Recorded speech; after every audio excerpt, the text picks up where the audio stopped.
Bienvenue dans ce nouvel épisode de l'Happy Hour, votre podcast servi frais. Au programme aujourd'hui, on vous parlera cinéma, séries télé, jeux vidéo et un peu de musique. Toujours en présence d'Alexandre et Jean-Victor. Pourquoi tu me regardes quand tu dis Alexandre? Je vais à l'efficace directement et on salue Marc évidemment qui est en vacances. Qui n'est pas avec nous. Voilà, on balance un peu.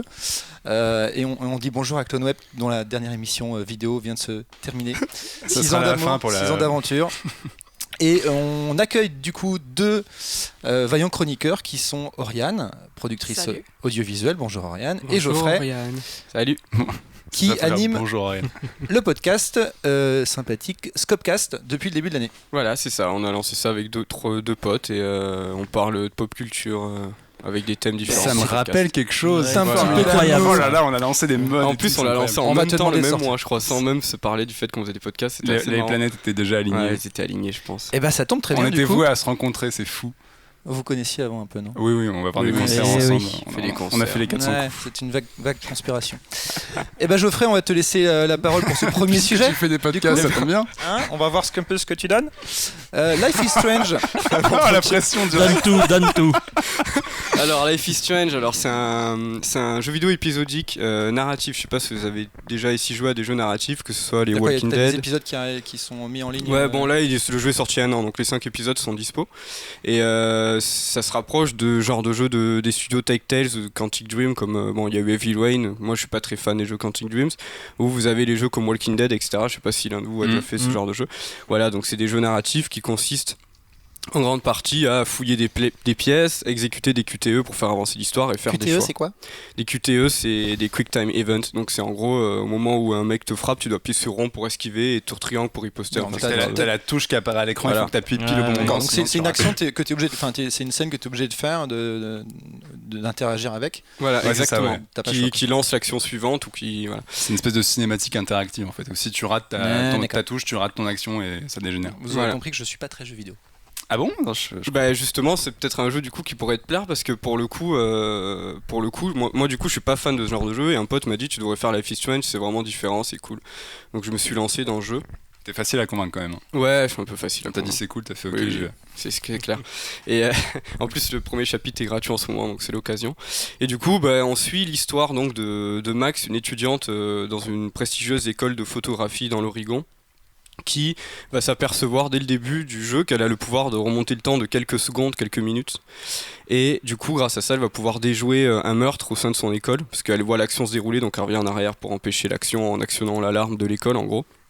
Et elle va s'apercevoir que la victime de cette tentative d'assassinat est sa meilleure amie d'enfance qu'elle avait perdue de vue. Elles vont enquêter ensemble toutes les deux sur la disparition d'une étudiante, peut-être même de 2 étudiantes d'ailleurs, c'est suggéré, au sein de cette école. Donc en gros, on a une ambiance extrêmement bien travaillée parce qu'on a une patte graphique, c'est un mélange entre du shell shading mais un peu comme si ça avait été dessiné au pinceau, à la brosse. Enfin, il y a un style graphique 3D vraiment très intéressant avec une palette de couleurs juste magnifique. Et est-ce que c'est un peu Instagram sur les bords?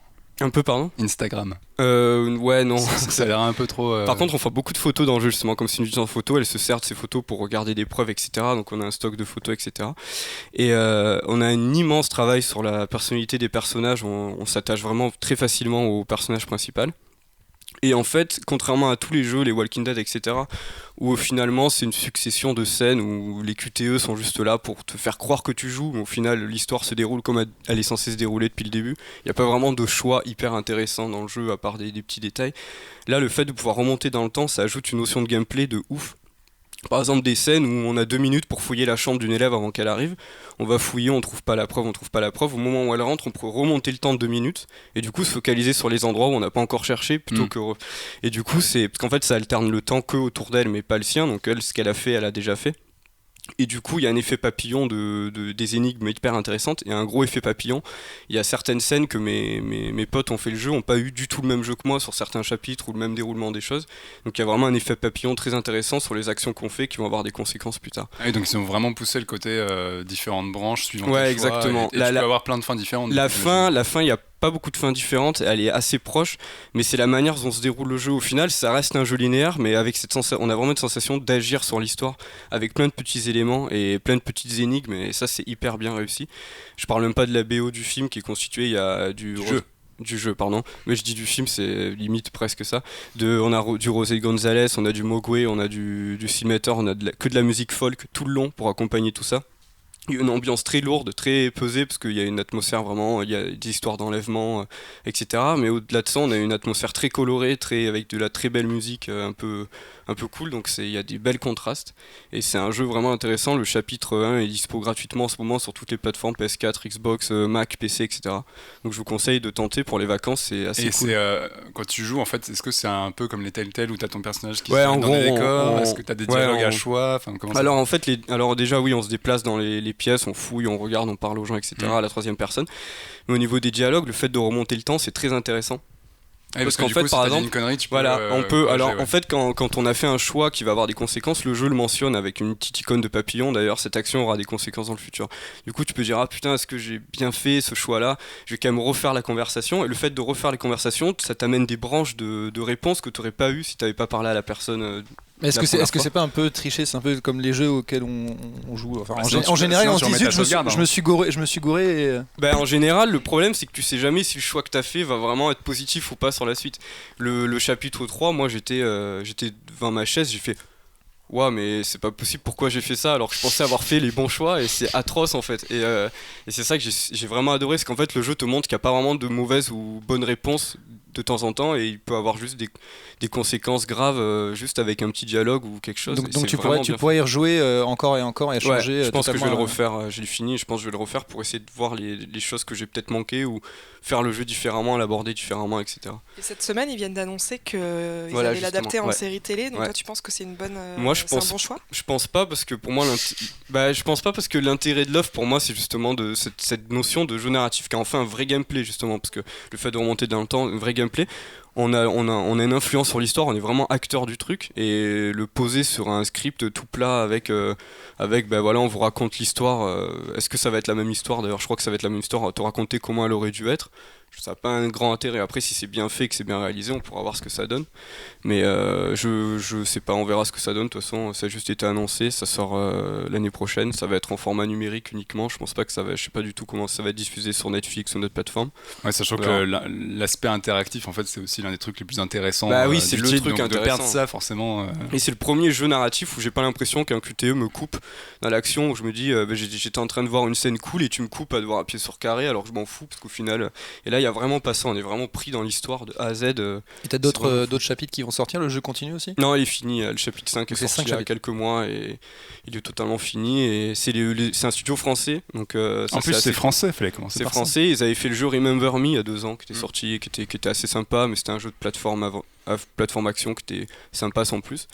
Et là ils annoncent un jeu à l'E3 qui s'appelle Vampire, on a vu très peu d'images. C'était eux? Je savais pas. Ouais. Et c'est disponible sur tout. T'as PC, Mac, PS3, PS4, Xbox 360, Xbox One. Et premier chapitre gratuit. Sauf Game Boy, et n'essaie pas, ça ne marchera pas. Game Boy, je n'ai pas de console. Et c'est vraiment un truc intéressant qu'on aime le jeu vidéo ou pas, parce qu'au final, le gameplay il est simple, c'est facile à aborder.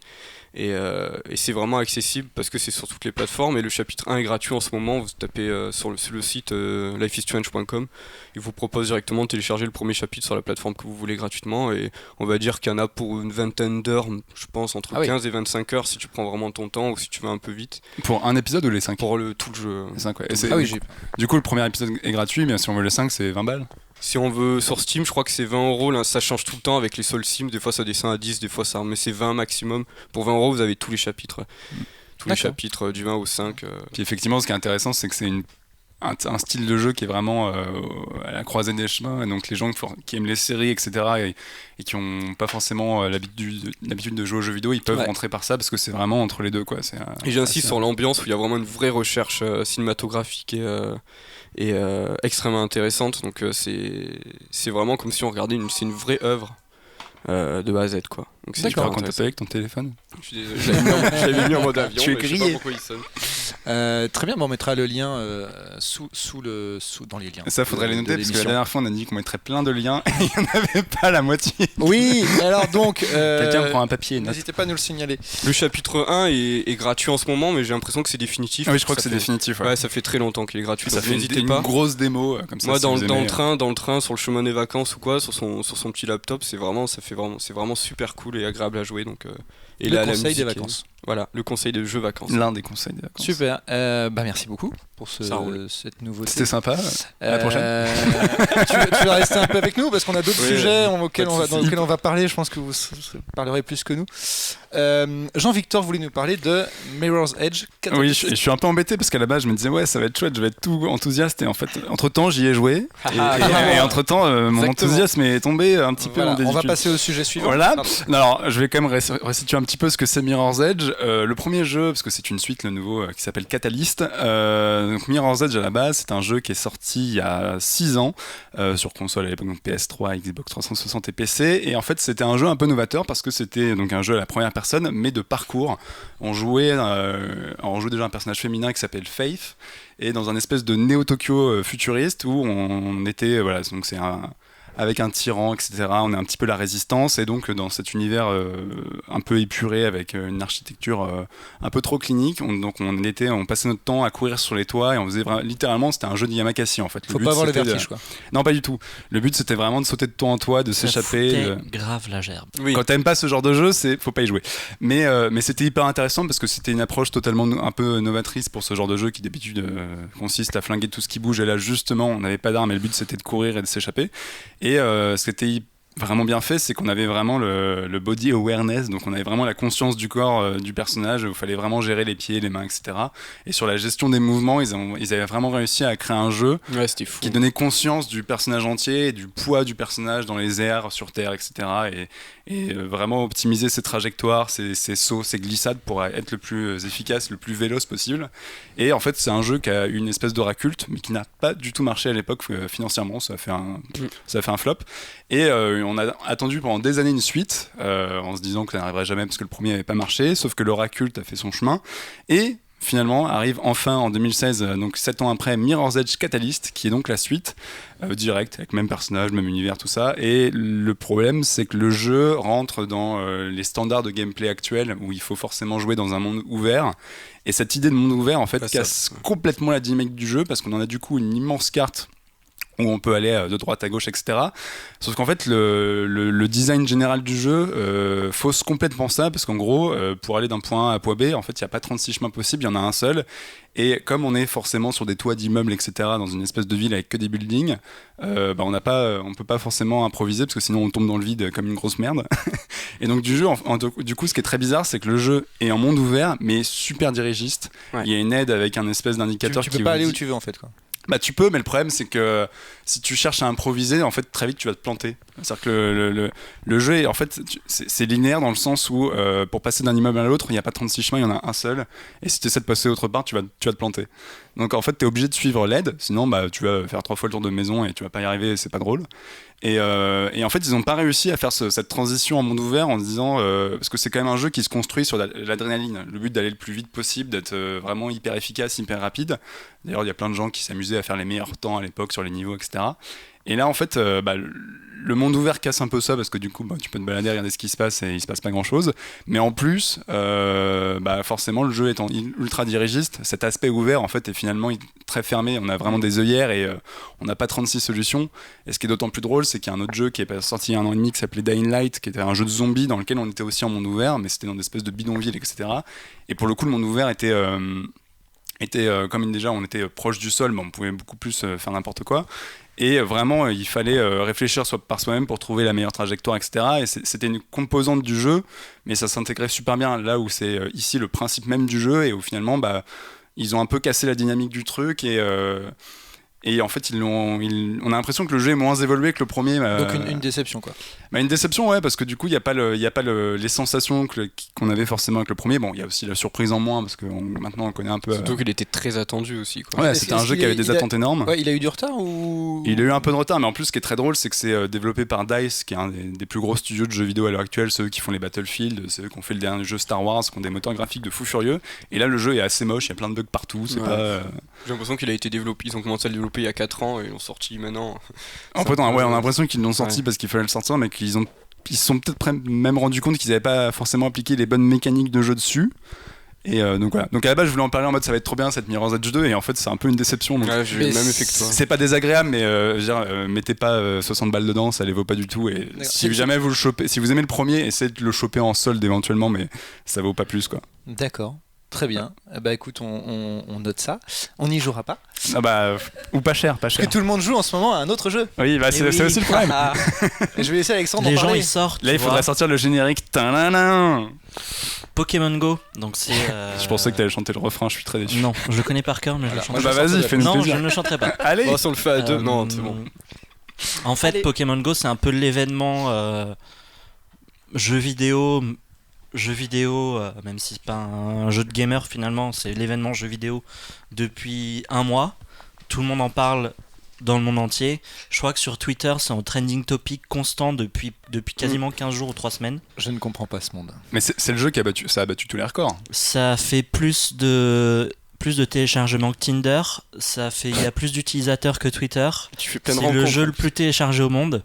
Et ça a pas fait plus de recherches que le terme porn pendant un moment. Ça a fait plus c'est de l'application la recherches plus que le terme téléchargée porn, le jour de sa sortie, de toute l'histoire de l'Apple Store. En fait. Alors Est-ce ça a Il me été. semble aussi que de toute façon Pokémon sur Game Boy c'était déjà les jeux les plus joués au monde c'est vrai. à l'époque.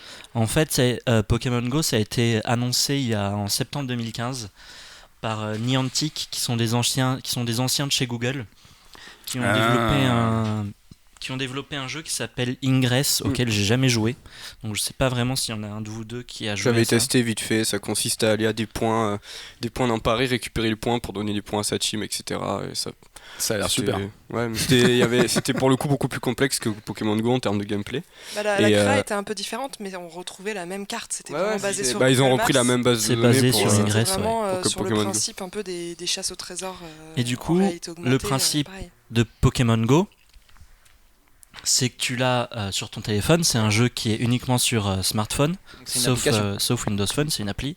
Et tu te balades dans la rue. Et tu as des Pokémon qui apparaissent en réalité virtuelle sur ton écran. C'est-à-dire que moi, je vais sortir en bas de chez moi. Réalité augmentée, pardon, tant pour moi. Soyons précis un peu. Soyons précis, ouais. Je descends en bas de chez moi et là mon téléphone vibre, je l'ouvre et je vois que en fait, c'est moi qui t'ai envoyé un SMS. Juste en face de moi, un Mathieu sauvage est apparu. Il y a un ratata. Juste en face de moi, voilà, j'ai un ratata, donc c'est un petit rat violet. Là, je vais commencer à ne plus comprendre les mots que vous dites. Pikachu. Imagine que tu parles à un vieux. Voilà, un petit chat. Pikachu. Pikachu, c'est une souris électrique. Voilà. Bref, j'ai un Pokémon qui apparaît en réalité augmentée sur mon téléphone. Et je dois le capturer en lui lançant une Pokéball dessus. Et Mathieu est totalement perdu. Pour le faire se battre à mort dans des arènes. Alors, il y a d'autres leviers dans le jeu. Il y a ce qu'on appelle des Pokéstop. Donc là, ce qui reprend tous les points de Ingress, en fait, où tu vas à plusieurs points et tu peux récupérer des Pokéballs, des potions, des choses comme ça. Et ça te rapporte de l'XP. Et aussi dans les... L'expérience. Je traduis pour Mathieu. Non, mais l'XP, ça va, Merci. je pense.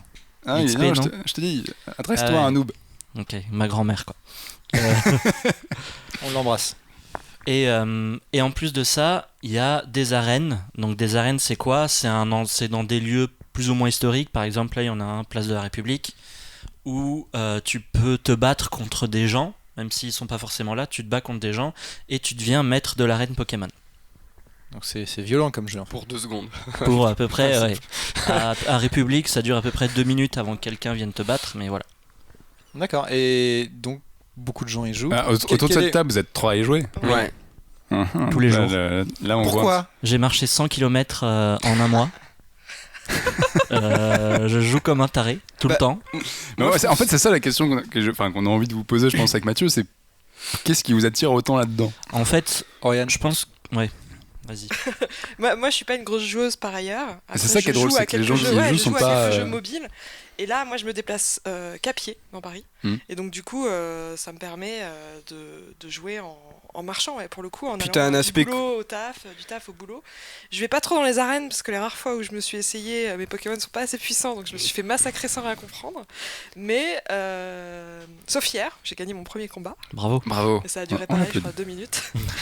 Et non, sinon j'aime bien le côté collecte, capture. Et moi, ce qui me plaît, c'est l'aspect chasse au trésor, réalité augmentée, c'est-à-dire que tu sors et tu sais pas sur quoi tu vas tomber. Alors, t'as grande chance de tomber sur des Rattata ou des Roucoule, mais tu peux quand même avoir des Pokémon plus rares et j'aime bien le côté collection. C'est le côté collection, je pense, qui fait que ça marche vraiment.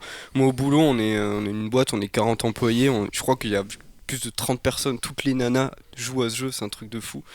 Et même d'ailleurs, les premières stats qui sont sorties, je crois que c'est plus joué par les filles. Ouais, mais ma copine s'y est mise le soir, elle me montre ses Pokémon. Moi, je monte mon armure de l'ours dans Witcher 3, elle s'en fout. Et elle arrive, elle me fait regarde, j'ai 6 Pokémon et tout. C'est un phénomène de malade. Alors, je pense que là, maintenant, ils sont confrontés à quelque chose, c'est qu'il y a un aspect, on va dire RPG. Donc, c'est ce qui faisait les vieux jeux Pokémon. C'est-à-dire que dans le jeu Pokémon, on marchait dans les déserts, on croisait un Pokémon, pour le capturer, il fallait le combattre, l'affaiblir un peu pour qu'il rentre, etc. Il y avait une notion de combattre entre Pokémon pour les faire évoluer de niveau. Actuellement, cette notion-là, elle n'existe pas. Et je pense que s'ils rajoutent pas ce côté RPG rapidement, c'est un jeu qui va commencer à lasser les gens qui jouent juste pour l'aspect collection dans quelques semaines, quelques mois. Et s'ils commencent à rajouter ces notions de vraies notions d'RPG, de combat, d'entraînement, etc., de jeu de rôle, je pense qu'il va avoir les vrais gamers, comme je pense Alex joue beaucoup de jeux vidéo, moi aussi, qui vont continuer à un peu pousser le jeu pour aller plus loin. Vous voyez la notion d'échange aussi, ça serait bien qu'ils l'ajoutent. Ça c'est prévu, c'est en cours. Parce que pour l'instant, si c'est juste de la collecte quand tu te balades dans la rue, la collecte pour l'instant. Tu te dis, en hiver, je pense pas que les gens, quand il fera 0 degré, vont se taper une marge de 30 minutes. Ce qui est hyper malin, c'est de l'avoir sorti en été. C'est vrai que moi, j'ai multiplié à peu près par 30% mon temps de déplacement, de trajet pour aller chez moi au taf, par exemple. Et c'est clair que si c'était dans une période de rush, j'aurais moins de temps aussi. Est-ce que vous pensez par rapport aux critiques du jeu, est-ce que vous pensez que c'est un jeu justement social dans le sens où vous pouvez croiser et rencontrer des gens, ou est-ce que c'est quelque chose qui nous enferme un peu plus? Non, moi j'aime bien parce que moi j'ai des collègues le midi, des fois on est un peu chacun de notre côté. Moi je joue à Life is Strange cette semaine par exemple. Il y avait un collègue qui regardait ses vidéos d'Hearthstone sur Twitch, etc. Et on s'est dit tiens, il fait beau, on n'a qu'à sortir, on marche jusqu'à Opéra avec nos trucs, on a capturé c'était marrant. Je trouve le côté social il est assez marrant, je trouve qu'il est moins dangereux que beaucoup d'autres jeux et moi je trouve le concept très intéressant. Grâce à Pokémon Go, je me suis fait des amis. Non, je fais pas des amis, mais ça te permet des fois où moi des fois je dois aller chercher le pain, ça me fait chier, j'ai pas envie d'aller chercher le pain. Là je me dis je vais à la boulangerie, je capture on peut relancer le commerce local avec grâce à Pokémon Go, je ne suis plus une feignasse. C'est ça. Non, mais il y a un petit côté vraiment sympa, l'idée est cool. Après faut juste qu'il la pousse parce qu'il y a encore beaucoup de bugs, il y a des problèmes des serveurs et que ça va un peu mieux, mais ça va mieux quand même. Ça va mieux, mais il faut qu'il pousse l'idée. Pour l'instant, c'est juste un petit jeu de collection et il faut qu'ils réussissent à en faire quelque chose de plus intéressant pour attirer vraiment les gamers, quoi. Il y a un effet de nostalgie qui est hyper fort en fait. C'est juste que nous on est pile dans le bon âge, je crois, tous là autour de cette table. C'est qu'on on avait donc Pokémon qui est sorti il y a 20 ans, et moi c'était le jeu qui, avec mon frère, on avait chacun notre Game Boy, on regardait la série télé ensemble. Le premier film qu'on a vu sans nos parents, c'était donc le Pokémon, le film que j'ai emmené avec Mew et Mewtwo à 4 ans de moins que moi. Et là, quand je suis allée le voir pendant les vacances, je lui ai expliqué comment télécharger l'appli parce qu'elle n'était pas encore sortie à ce moment-là, et ça nous a reliés sur ce truc-là. Et mon frère, 20 ans après, se souvenait encore de tous les noms des Pokémon, quoi. C'était avec le Pokérap, ça c'était grâce au Pokérap. Moi, tu m'aurais dit quand j'avais 6 ans, mec, genre une voix du futur qui arrive, genre Alex Louz, il arrive. Dans 20 ans, tu y joueras encore. Et il me fait, dans 20 ans, tu pourras capturer les Pokémon dans la rue avec ton téléphone. Et c'est vraiment sympa comme concept. Il n'y a pas eu d'évolution de l'univers Pokémon par rapport à ce nouveau jeu là? Non. Il n'y a pas des choses en plus? Non, sachant que là, même on revient au basique, c'est-à-dire au bleu et rouge, quoi. Si tu veux maintenant, Pokémon, il y en a, je crois, 950, un truc comme ça. Ouais, 900, je crois. On a la 6 ou 7ème génération. On a la 7ème génération. Genre, en moyenne entre 50 et 100. Là, il n'y en a que 145. Donc il a matière à se développer aussi. Ouais, de toute façon, je pense que tous les ans, ils vont dire attention, les deuxième génération est disponible et ça va relancer la machine pour les collectionneurs pour 2-3 mois. Sachant que la vraie question aussi, c'est que les jeux Pokémon d'origine sur Game Boy, etc., la nouvelle génération sort à la fin de l'année. 18 novembre. C'est Pokémon Sun et Pokémon Moon ou un truc comme ça. La question c'est est-ce que effectivement ce succès de Pokémon Go va avoir une conséquence sur la sortie de Pokémon, ou est-ce que les gens n'auront rien à cirer? Je pense que oui, je pense que est-ce que le côté réalité augmentée, si tu veux, c'est pas un plus que va perdre le jeu de base, quoi? Non, je pense que t'as un côté nostalgie. Enfin, moi j'ai fait tous les Pokémon sur Game Boy de toute façon, donc forcément celui-là je vais y jouer. Mais je pense que si t'as des personnes, je sais pas si toi tu les as tous faits. Mais peut-être que du coup avec celui-là, Sun et Moon, tu vas peut-être y jouer parce que ça t'éclate, tu vois. Moi en tout cas, j'ai retéléchargé un petit. Ils sont dispo que sur quoi? Sur Game Boy? Sur Nintendo DS. Ça n'existe plus les Game Boy. Sur Nintendo DS. T'as des émulateurs. Les évolutions. Bon, ils ressortent la NES bientôt. Ils sont. Moi je sais que là, du coup, ça m'a donné envie dans mes trajets de métro, ça m'a donné envie de me prendre un petit émulateur. Je me suis refait Emerald, je me suis fait. Du coup, il faut une bonne connexion pour jouer quand même, non? Ouais, une bonne batterie. 4G, très bonne batterie, ça c'est le gros problème du jeu pour l'instant. Va en vacances jouer à Pokémon, tu verras qu'il n'y a pas de Pokéstop à tous les coins de rue, en fait, contrairement aux grandes villes. Et donc mon frère, lui, qui vit dans un petit village en Provence, il doit aller à l'église de son village pour récupérer des Pokéballs. C'est génial. Donc en fait, on relance les commerces de proximité, on relance la messe, l'église, on relance... Figure-toi que sur les commerces de proximité, ça joue énormément. Il y a beaucoup de commerces, en tout cas aux États-Unis, qui ont un peu relancé leur économie grâce à ça, parce que c'était soit des Pokéstops, soit des arènes. D'ailleurs, Niantic a prévu justement évidemment de monétiser tout ça. Ouais. Quand on est un commerce, on va pouvoir devenir un Pokéstop ou une arène. Et au Japon, ça s'appelle. Au Japon, tous les McDo vont devenir il y a une alliance avec McDonald's. Et... Enfin là, moi je sais que les commerciaux dans ma boîte, ils étaient tous là. Il y a un nouveau truc, le lieu sponsorisé, c'est le nouveau truc. Enfin, ils relancent une industrie de la pub, une économie juste avec un jeu vidéo. Virtuel. En fait, c'est un mélange entre Foursquare et tous ces jeux un peu transmédia à essayer d'appliquer des processus de réalité augmentée, de chasse au trésor, de pousser en fait les joueurs à se déplacer, à sortir de leur rue pour rencontrer soit des gens réels, soit des gens virtuels. D'ailleurs, je conseille de prendre le bus. Et là, ça marche. Oui. Ce qui est génial, moi, ce qui me fascine, en fait, c'est que ça marche parce que c'est Pokémon et que ça fait sortir des millions de gens de chez soi. Ce que des jeux transmédia, tout ce qu'on appelle ARG et tout ça, n'ont jamais réussi à faire, ou alors à toute petite échelle. Ouais, c'est que là, t'as la puissance de la marque Pokémon qui est appliquée à un concept préexistant, mais qui, du coup, le popularise vachement, quoi. Donc, Mario Kart en réalité augmentée, c'est pas possible. Ça, ce serait bien. Ah bah, faudrait que tu cours vite, je pense. Même en VR, Mario Kart en VR. Des pots de banane, oui, tu m'étonnes. Il y a une petite notion aussi, une dernière, c'est on récolte des œufs dans le jeu qui éclot au bout de tant de kilomètres marchés, donc c'est 2, 5 ou 10 kilomètres. Donc du coup, des fois on se dit, oh bah tiens, dans 200 mètres, mon œuf va éclore, donc on marche un peu plus, on a un nouveau Pokémon, c'est marrant. Donc voilà, Pokémon Go. Et prenez le bus, comme je disais, parce que le bus, c'est pour l'instant la meilleure méthode quand on prend le bus, on roule pas assez rapidement, donc le jeu considère qu'on est en train de marcher, et du coup c'est pratique. Voilà.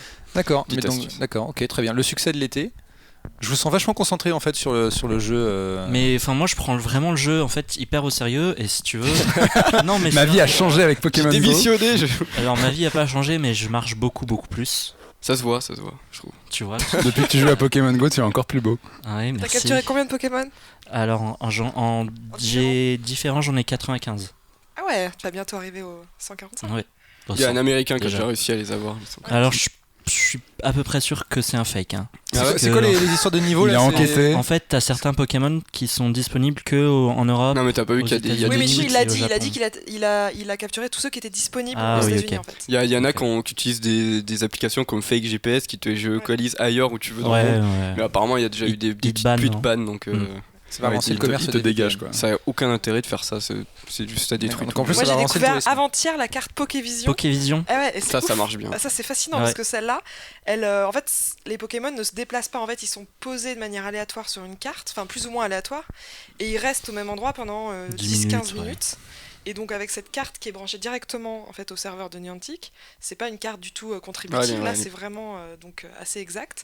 Tu vois tous les Pokémon qui sont autour de toi et c'est assez. Donc tu peux y aller quoi. Et ça correspond au radar qui est déjà dans l'application. D'ailleurs je vous laisse, il y en a un que j'ai pas qui a. Là chez le voisin. Alors rigole pas. Hier soir j'ai vu un Porygon. T'es pas très loin mais. Je l'ai eu dans un œuf hier soir. Ah oui non moi la semaine dernière j'ai vu. Je sais plus ce que c'était, je l'ai vu sur la carte, j'ai fait ok, je m'en vais, je descends 10 minutes et je vais le capturer. Et là, j'étais pas tout seul, il y avait bien 3-4 mecs que j'ai mais ça c'est génial. 3-4 mecs qui étaient là. Ça je sais plus. Est-ce que du coup on pourrait avoir des associations de joueurs de Pokémon qui pourraient se promener, genre un peu comme les mecs qui font du roller le vendredi? Il y a déjà des rassemblements. Tu fais des rassemblements et en plus il y a de joueurs. Il y a des rassemblements dans les parcs. Cette carte Pokévision explique pourquoi on voit toutes ces vidéos là sur Twitter de gens qui courent tous vers un endroit. Ouais. Que moi je trouvais un peu exagéré parce qu'en plus t'as pas forcément besoin de courir, le Pokémon ne s'enfuit pas en fait quand tu arrives. Il reste là à 10-15 minutes. C'est juste effectivement de voir sur la carte et sur cette carte tu vois le nombre de temps qui reste encore. Ouais. Donc c'est vrai que s'il reste plus que 2 minutes t'as intérêt à te dépêcher si tu vas attraper le dragon. Moi c'était un ectoplasma du coup que j'ai vu apparaître et en fait il y a bien 3-4 mecs que j'avais déjà croisés 2 jours avant qui étaient en train de jouer à Pokémon Go avec qui on a discuté et tout et ils sont venus me voir en disant alors tu l'as eu ouais moi aussi je l'ai eu voilà. Et en termes ça va renforcer la fête des voisins quoi. En termes de modèle économique, on a une boutique dans le jeu qui permet d'acheter soit des œufs, donc qu'on peut trouver, mais ça permet d'en acheter. Et on a aussi un système de leurre. En fait, le leurre, c'est un objet qu'on pose sur les Pokéstops qui sont un peu partout dans Paris. Et pendant une demi-heure, ce leurre va attirer les Pokémon. Et du coup, il y a pas des petites équipes, mais moi je sais que dans la rue où je travaille, il y a la boîte qui est au 4e étage, à qui d'habitude on parle jamais, qui nous ont dit si vous voulez, nous on met un leurre cet après-midi, demain vous en mettez vous en mettez un, et on alterne un jour sur 2. C'est un coup notre boîte, un coup eux qui mettent des là. Oui, parce que Mathieu fait des grands yeux, mais en fait un leurre, ça permet tu t'en fais profiter tous les joueurs. Tous les joueurs qui passent à cet endroit, du coup, et des fois, moi je me retrouve, je marche des fois et je vois 20 mecs sur un banc vers Opéra qui sont tous avec leur truc, et du coup, tu joins à eux, tu discutes un peu. Et d'ailleurs, on voit bien que depuis que le jeu est officiellement sorti en France, donc ça fait une semaine à peu près, il y a de plus en plus de leurres dans Paris. Ouais, c'est-à-dire qu'à chaque Pokéstop, 1 sur 2, il y a un leurre.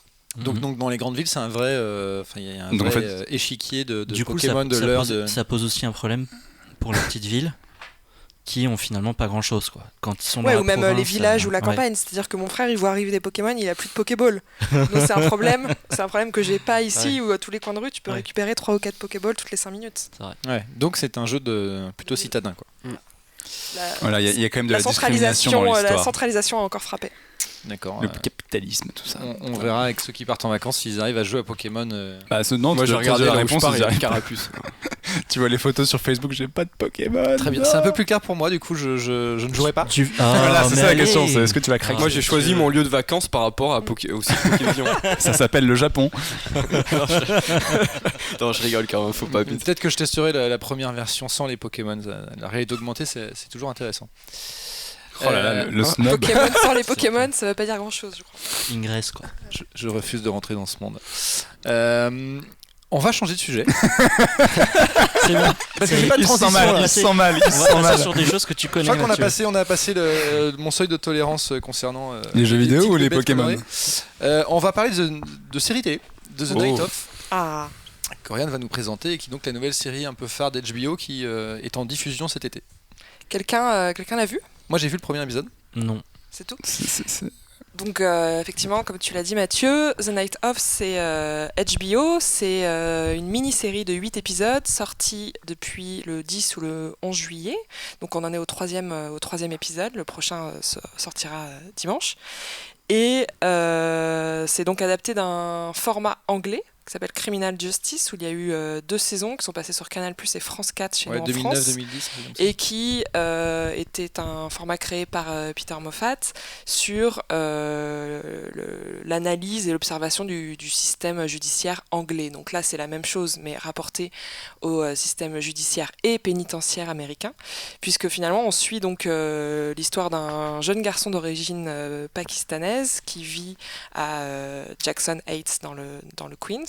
Et qui, une nuit à New York, alors qu'il veut aller à une soirée, donc il a emprunté le taxi de son père, il rencontre une fille avec qui le courant passe bien, qui l'emmène chez elle, ils font ce qu'ils ont à faire, et puis il se réveille, et à côté de lui, la jeune fille est assassinée, criblée de coups de couteau. Lui, il en a évidemment aucun souvenir. Bonne soirée, sympa.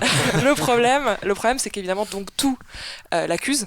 Parce que la police, etc., est rapidement sur les lieux. Il se fait arrêter à cause de l'alcool qu'il a dans le sang, dans son taxi, enfin vraiment un truc bête. Et puis évidemment, tout le relie à la scène de crime. Donc il est rapidement accusé et on va suivre finalement ensuite tout le système de mise en accusation et de procès qui s'annonce. Et pendant que lui est très rapidement envoyé dans une des pires prisons de l'État de New York, qui est Rikers. Et donc il se retrouve finalement confronté, là c'est les derniers épisodes, confronté à des vrais criminels, et lui lui continue à acclamer son innocence, et voilà, et on voit un peu le système oppresseur, puisque voilà, un avocat ça coûte très très cher, ses parents sont vraiment la classe ouvrière, n'ont pas les moyens, et il va rencontrer un avocat un peu John Turturro, voilà, joué par John Turturro, un peu pas pourri, mais qui fait un peu les sorties de commissariat pour choper d'habitude plutôt des prostituées ou des dealers. Et là, c'est sa première affaire. Donc évidemment, il y a aussi d'autres gens qui vont tout faire pour prendre cette affaire-là et pour le dénigrer. Donc voilà, on suit un peu différents personnages. C'est assez passionnant. Et pour la petite histoire, c'est un projet qui en 2014 avait été tourné avec un pilote avec James Gandolfini dans le rôle de l'avocat. Et Gandolfini était producteur, il tenait beaucoup à ce projet. Et quand malheureusement il est parti, il y a Robert De Niro qui était pressenti pour le remplacer. Et puis pour des raisons de calendrier, ça ne s'est pas fait. Donc c'est John Turturro qui a été est très bien, le troisième choix, qui est assez efficace. Et autre élément du casting, c'est le rôle principal, donc Nasir, qui est joué par Riz Ahmed, qui est un acteur qu'on avait vu dans le film anglais Where for Lions et qui joue là cet été dans le prochain Jason Bourne et qui sera dans le prochain Star Wars. C'est le magma de l'informatique. C'est le Zuckerberg de Jason Bourne. Ouais. Okay. Et il sera dans le Star Wars de décembre. Donc c'est un comédien qui monte pas mal et qui tient vraiment la série de bout en bout. Surtout que le premier épisode, est passionnant, j'ai vu que le premier est assez intéressant parce que au lieu de nous balancer dans une intrigue déjà préfabriquée, on suit vraiment lui, le héros, se faire, alors je sais pas, du coup on aura peut-être la réponse qu'à la fin de la saison, se faire piéger entre guillemets, c'est-à-dire qu'on suit vraiment tout ce qui va se passer et pour une fois on nous cache rien, c'est-à-dire qu'on le suit vraiment cette soirée où il lui arrive les pires, enfin cette nuit où il lui arrive les pires en fait, choses. le premier épisode dure un peu plus longtemps, c'est quasiment 1h15, 1h20 et c'est vraiment un film et c'est j'ai dit le mot qu'il fallait pas, mais c'est vraiment l'épisode qui est quasiment en temps réel en fait, vraiment de toute la nuit, de moment où il décide d'aller en soirée, il prend la voiture et toutes les péripéties qui lui arrivent cette nuit-là jusqu'à son arrestation, enfin jusqu'à son arrivée dans le commissariat. Commence quasiment à la fin du premier épisode. Oui, il rencontre son avocat. Où on nous montre, nous spectateurs en fait, on est informés de tout ce qui s'est passé, hormis le petit laps de temps. C'est-à-dire la nuit entre où il s'évanouit quand finalement. il couche avec elle et il se réveille. Donc là, nous aussi, on est un peu dans l'obscurité de l'histoire. Mais sinon, tout le reste, on voit un peu son évolution. On le voit faire les erreurs. On le voit faire l'erreur de partir en courant de la scène de crime. On le voit. Ça, c'est juste le premier épisode. Il n'y a pas de spoiler. On le voit faire l'erreur d'emprunter la voiture de son père sans lui demander. Ça, c'est le début du premier épisode. Voilà, on le voit en fait accumuler tout ce qui, on imagine, en tout cas sur la suite, va lui retomber dessus. Et notamment, et l'épisode, enfin le pilote est quand même assez bien foutu. Il y a notamment les scènes où il est dans le commissariat parce qu'il se fait attraper très rapidement, mais pour entre guillemets d'autres raisons. Et dans le commissariat, il attend, il sait pas comment est-ce qu'il doit se débarrasser de l'arme refaire une supposée erreur, du crime qu'il a sur lui sans savoir quoi. Enfin, c'est assez passionnant. Et après, tu verras dans les épisodes suivants, si tu continues à regarder, il y a clairement aussi un propos sur le délit de faciès aux États-Unis. C'est-à-dire que donc il est musulman d'origine pakistanaise et clairement il y a donc tout l'indique comme le coupable absolu et la police et pas mal de membres de la justice aussi ne se posent même pas la question qu'il pourrait de le croire et de se dire qu'il pourrait y avoir un autre timbré qui s'est introduit dans la maison à ce moment-là en fait. Il y a clairement aussi avec les médias, ce que les médias vont faire de l'affaire, quelque chose qui est aussi très contemporain à ce qu'on peut voir aujourd'hui dans les médias et dans la société américaine. Et du coup, c'est traité complètement au premier degré parce que Ah oui, donc ce n'est absolument pas une comédie. Non, mais parce que en fait, le scénario... Non, on est clairement avec lui et on est clairement sans savoir ce qui va se passer. Moi, je me demande, là, c'est seulement 8 épisodes, donc là, je me demande vraiment ce qui va se passer à la fin. Je posais la question parce qu'en fait, l'histoire me fait vachement penser à une espèce de roman de gare un peu pulp ou des comics comme ça, comme Criminal, etc. Non, ça fait partie de ces séries avec la figure de la nana qui t'attire puis où tu te fais embarquer dans un truc pas possible. Pour le coup, c'est du pur HBO, c'est une série hyper classieuse, hyper bien réalisée. Quand tu parlais de film, on n'est pas loin de ça. On est vraiment sur une... Il y a beaucoup de qualité de toutes parts. Après, on sait qu'il voir si le scénario tient sur 8 épisodes, effectivement. Il y a un showrunner prestigieux derrière, un mec qu'on connaît déjà ou... Sur la version américaine, je crois. Enfin, moi, j'ai pas le truc en mémoire, mais. Non, c'est pas. C'est pas une série faite par un grand nom. Non, c'est pas une de ces séries où il y a un réalisateur qui vient faire le premier épisode et puis qui se barre. Là, il y a une vraie cohérence non, mais c'est une série, tu vois, qui n'était pas forcément attendue. D'ailleurs, je pense que personne n'en avait entendu parler avant qu'elle sorte. Ils ont sorti l'épisode 1 2 semaines avant en ligne. Avant la diff, et c'est pour ça que ça a fait son petit bout de chemin et que ça fonctionne plutôt bien. Ça pourrait être le retour même sur d'HBO, OCS, là, donc elle est diffusée le lundi soir sur OCS et ça a l'air de bien fonctionner aussi. C'est assez prenant. C'est pas une série d'été tel qu'on pourrait se dire, côté léger, fun. C'est un vrai choix, je pense, assez osé d'avoir placé en plein été. Et ça vaut vraiment le coup de rattraper. Non, mais c'est bien parce que du coup, effectivement, HBO, vu qu'ils sont quand même dans une santé un petit peu. Vu les séries, tous les gros projets annulés, avortés, reportés. Est-ce que dans cette série, on sait dès le début qu'il est innocent, ou ça c'est quelque chose qui est quand même. Est-ce que ça pourrait pas être un twist pour moi, il est innocent parce que en fait, on est. Effectivement, quand on parlait du pilote, pendant 1 heure, on est avec lui tout le temps et donc on s'attache à lui. On est vraiment dans le premier degré, du coup même dans l'empathie avec ce personnage qu'on considère comme une victime, en tout cas comme innocent, ça c'est clair. Après il fait des erreurs parce qu'il panique et c'est toutes les erreurs qu'on reprend dans l'actualité américaine aussi, pourquoi et même française, pourquoi de jeunes blacks ou de jeunes d'origine maghrébine s'enfuient quand ils voient la police, parce qu'en fait on a peur, même si on est innocent, et donc c'est vrai que les gens vont dire non, s'ils s'enfuient c'est qu'ils sont forcément coupables, donc c'est pareil, en fait ils paniquent et donc ils s'enfuient, donc il y a un truc très très fort là-dessus sur ce propos-là et tout.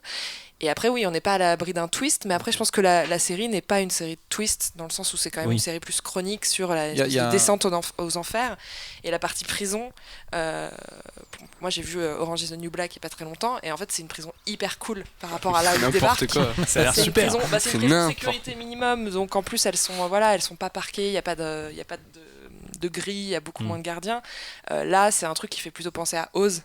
Et donc on est sur un truc hyper angoissant, et il y a un acteur qui c'est la question. j'ai pas encore vu, mais il y a un acteur qui vient d'arriver qui dans le 3e épisode, donc qui est un peu le boss de la prison, et qui est en fait Omar Little dans The Wire. De toute façon, il y a une filiation avec The Wire qui est cet acteur qui est à la fois tellement cool et tellement flippant quand il te regarde dans les yeux, quoi. C'est un monstre. Alors là, du coup, j'ai tout de suite envie de regarder.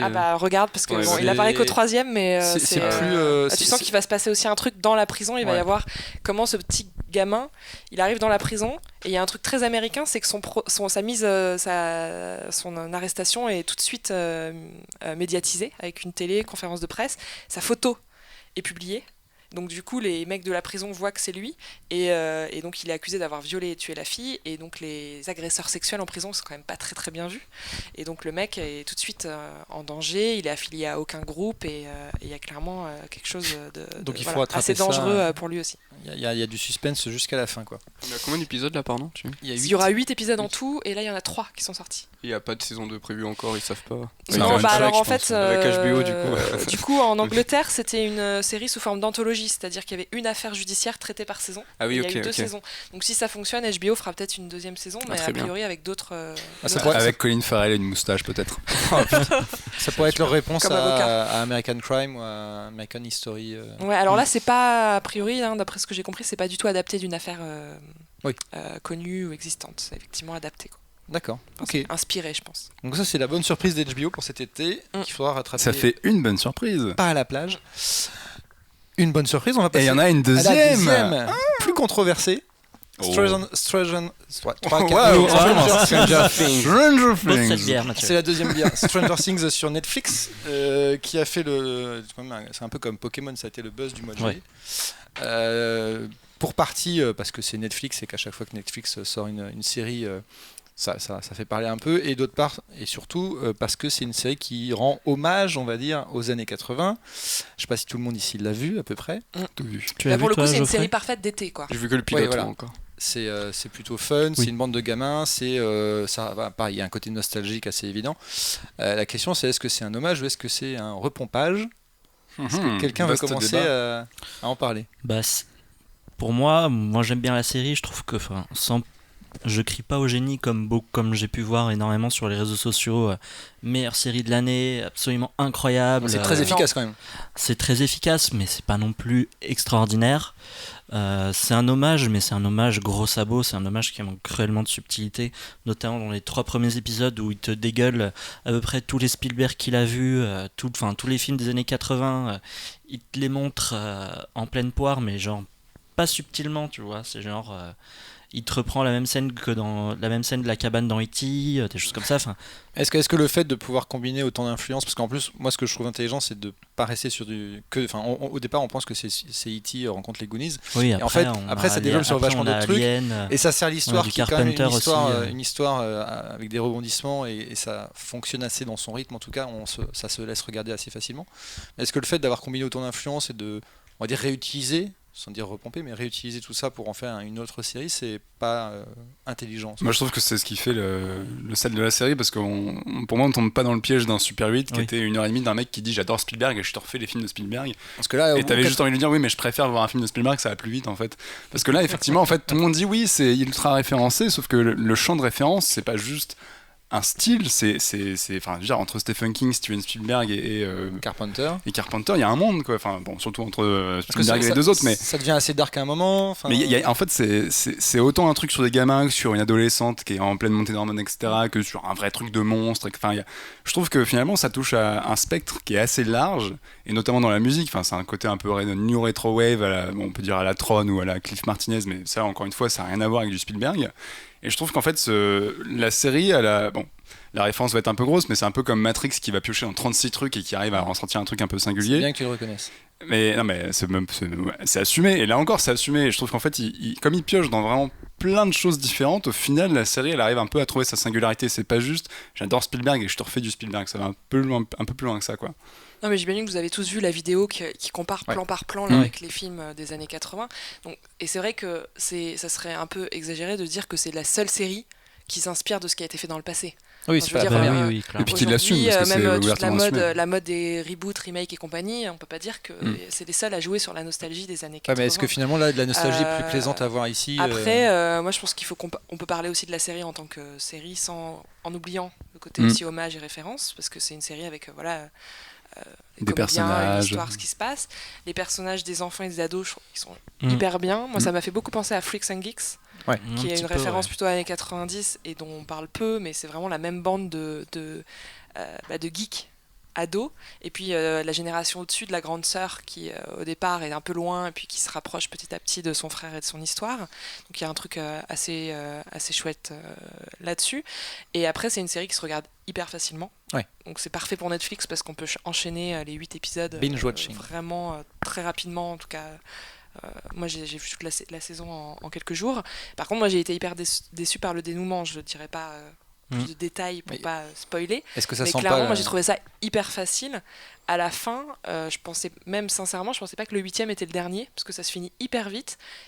Ça règle des choses hyper facilement, et à la fin, il y a évidemment un petit twist qui laisse présager une saison 2 qui d'ailleurs n'a pas été confirmée, mais quand même plus ou moins annoncée.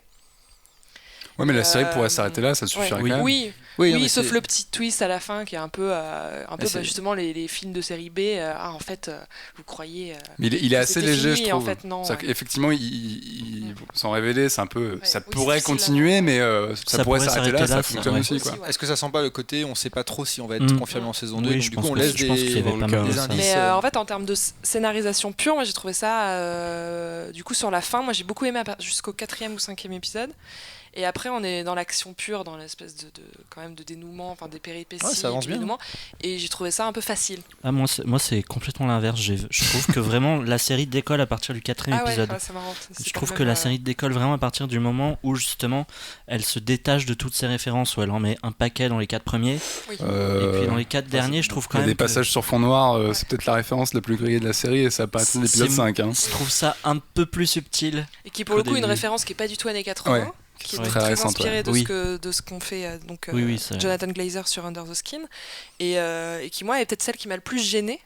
Parce que c'est la plus explicite. Là c'est vraiment c'est du. Et c'est littéralement la même chose, quoi. C'est pas. En fait, je trouve ça fou qu'aujourd'hui on puisse comme ça plagier un élément très très fort, très visuel d'un film qui a 3 ans. Même pas 2 ans. Est-ce que c'est pour ça que Netflix attend de valider la saison 2 en ayant réglé les problèmes juridiques à côté? Après, je pense qu'elle fait des très très bons scores. Enfin, de toute façon, Netflix ne diffusera jamais ses chiffres, mais je pense qu'elle fonctionne très très bien. Parce que c'est la série de l'été. Pour le coup, c'est d'elle dont on parle. Bah, c'est vrai qu'on faisait la comparaison quand on parlait de Marseille avec les fameuses sagas de l'été, et là pour le coup c'est une excellente saga de l'été, quoi. C'est frais, c'est léger, tout le monde peut regarder, et le seul défaut, c'est ça prend jamais le spectateur pour un con, en fait. C'est ça qui est bien, c'est que t'as le côté horrifique, t'as le côté drôle, t'as le côté sensible aussi avec les personnages adolescents notamment. Enfin, je trouve qu'il y a, sur tout ce que ça entreprend, ça réussit quand même, il y a rien qui est honteux. Pour le coup, le casting, le casting enfant est super. Quoi. Moi, ça m'étonnerait pas qu'on les retrouve très vite ailleurs. Et c'est ados aussi d'ailleurs. Moi, je trouve que la vraie force aussi, c'est que les personnages sont très bien écrits. Surtout, moi, j'aime beaucoup le personnage de Eleven. Toi, t'aimes un peu plus le personnage de la sœur, non ? Ah non, je trouve qu'Eleven elle est super aussi. Mais l'actrice, elle est folle. L'actrice est incroyable. Incroyable, quoi.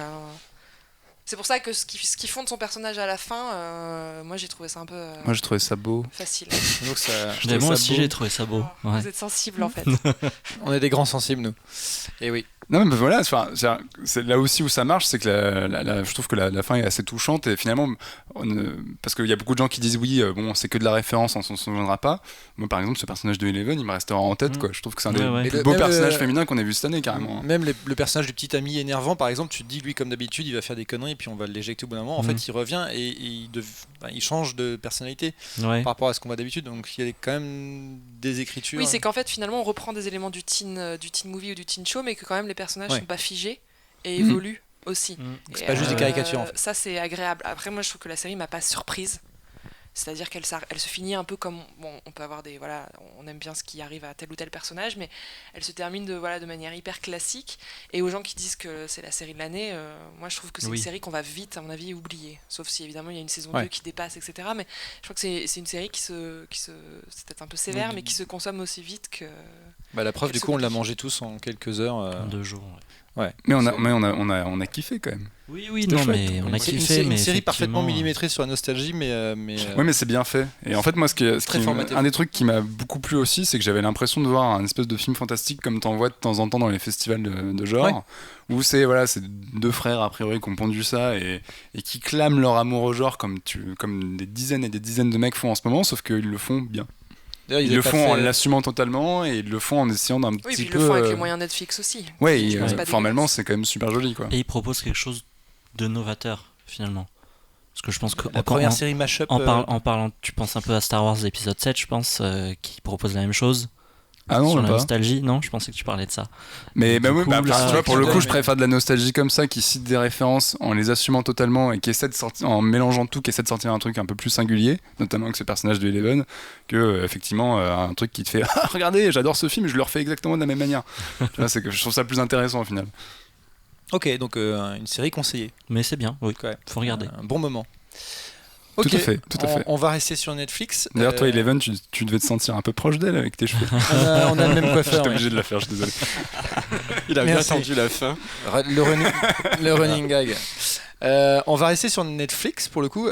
Geoffrey, tu voulais nous parler de Marcella. Ouais, Marcella. Donc c'est le prénom de l'héroïne. Donc c'est une série britannique réalisée par le Suédois. Alors j'ai noté parce que les noms suédois, Hans Rosenfeld, pardon, c'est le. À tes souhaits. Voilà, c'est le mec qui avait fait The Bridge aussi il y a 2-3 ans, qui était une série assez. Braun ou Braun, mais c'est le nom anglais, mais c'est Braun. Ouais. Et donc c'est une série britannique qui raconte l'histoire de Marcella, qui est une flic qui à 10 ans de ça avait arrêté un serial killer, enfin pensait avoir arrêté un serial killer, qui avait un modèle opératoire où il laissait ses victimes mourir avec un sac en plastique sur la tête, donc salut les ambiances. Ça aussi c'est sympa. C'est sympa, oui. C'est la série de l'été, c'est ça ? Oui, c'est. Non, c'est le feel good movie de l'été. Je pense que voilà, c'est 8-10 épisodes, donc ça se regarde assez vite comme Stranger Things, c'est un truc qui s'enchaîne et. Voilà, je vais vous dire après si ça s'oublie vite ou pas, mais en gros, c'est une série britannique, donc c'est réalisé par un Suédois, mais c'est une série 100% britannique. L'action se déroule à Londres d'aujourd'hui, avec Londres d'aujourd'hui complètement industrielle, vraiment en centre-ville, etc. Et donc cette héroïne qui avait enquêté il y a 10 ans a arrêté sa carrière, et on vient la voir un matin, l'inspecteur pour lui dire que le serial killer a repris du service et qu'on retrouve le même genre de victimes dans la ville. Et du coup, elle reprend son badge de policier, elle essaye de retrouver le tueur. Donc on a une ambiance très proche de celle de Luther, Donc je sais pas si vous avez regardé Luther et avec Idris Elba, ou The Killing, surtout la version US, qui est une de mes séries policières préférées. Et donc on a une ambiance très froide, très pesée, avec une réalisation vraiment très recherchée sur énormément de plans de Londres qui sont immenses, avec des plans souvent très larges, des super beaux diaporamas, une couleur très sombre, enfin des contrastes très sombres. Il y a une ambiance vraiment très posée comme Luther, c'est pour ça que ça me fait penser à Luther, surtout à ce niveau-là. Et c'est une enquête, donc c'est un polar classique qui a une résolution, une fin, avec vraiment énormément de rebondissements, des bons cliffhangers qui font que ça fait une série qu'on a envie de tout de suite regarder la suite. Donc ça révolutionne pas le genre du polar, mais c'est assez intéressant sur pas mal de points. Et l'actrice principale, c'est Anna Friel, qui fait vraiment son rôle, qui est vraiment hyper intéressante. Et donc je peux pas trop en dévoiler plus sur le scénario, parce que y a vraiment des gros rebondissements. Et juste que le personnage principal souffre de petites crises psychologiques où elle oublie ce qu'elle a fait, et des fois pendant 10, 20 ou 30 minutes, elle a des crises un peu à la Luther aussi, où des fois il est vénère, le mec il pète des gueules, on sait pas trop pourquoi, et la truc. C'est un peu pareil, et du coup, dans le premier épisode, on nous pose tout de suite la question, est-ce qu'elle serait pas passivement impliquée dans l'affaire sur laquelle elle enquête, parce qu'elle a vraiment des grosses absences, et il y a des éléments, elle revoit des éléments de scène qu'elle n'est pas censée avoir vécu, donc il y a un petit côté un peu étrange comme ça, qui fait que ça tient bien en haleine, donc c'est à regarder, c'est 10 épisodes, c'est court, c'est une série intéressante. Des épisodes de 50 minutes De 50 minutes, c'est un format 50, ouais. Et bon rebondissement, très peu de personnages, c'est le genre de polar que j'aime bien, où au final, on sait inévitablement que le problème vient de cette sphère de personnages, en fait, qui a vraiment des secrets dans cette sphère. Et du coup, c'est intéressant à suivre. Donc, c'est un peu la même entre guillemets formule que Brown, où c'était une flic avec un comportement, c'est vraiment très proche de ça. Il a vraiment repris cette mécanique. The Killing aussi. Et c'est The Killing par rapport au personnage féminin qui est très ressemblant, parce qu'elle a perdu elle a divorcé de son mari récemment. Elle voit moins ses enfants, donc on est très proche de ce genre de personnage qui pallie son problème psychologique en vraiment se concentrant sur son enquête pour oublier ses problèmes. Mais parfois, elle le fait trop, en fait. Et donc c'est une série que je vous conseille si vous voulez revoir une série courte cet été, en plus de Stranger Things. Moi je garde Stranger Things pour cet été. L'excellence des séries britanniques et nordiques. Ils sont très forts en polar quand même. La saison 1 est bouclée ? Elle est bouclée, ouais. Elle est terminée. Il y a 10 épisodes qui étaient dispo d'un coup. Elle a été un peu, justement, elle est partie vite fait de la homepage de Netflix à cause de Stranger Things, justement. Elle est un peu passée inaperçue. C'est le problème. Et je suis tombé dessus. Je fais nouvelle série Netflix policière britannique que j'ai lancée tout de suite parce que j'adore ça et c'est vraiment intéressant. Ça révolutionne pas le genre, encore une fois, mais c'est. Donc c'est une Netflix originale. C'est une prod Netflix, ouais.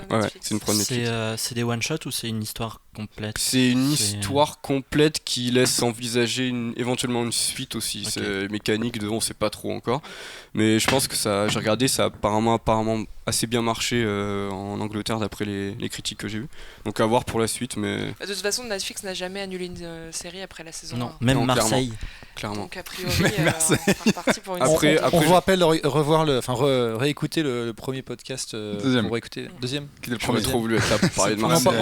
On en parle trop souvent.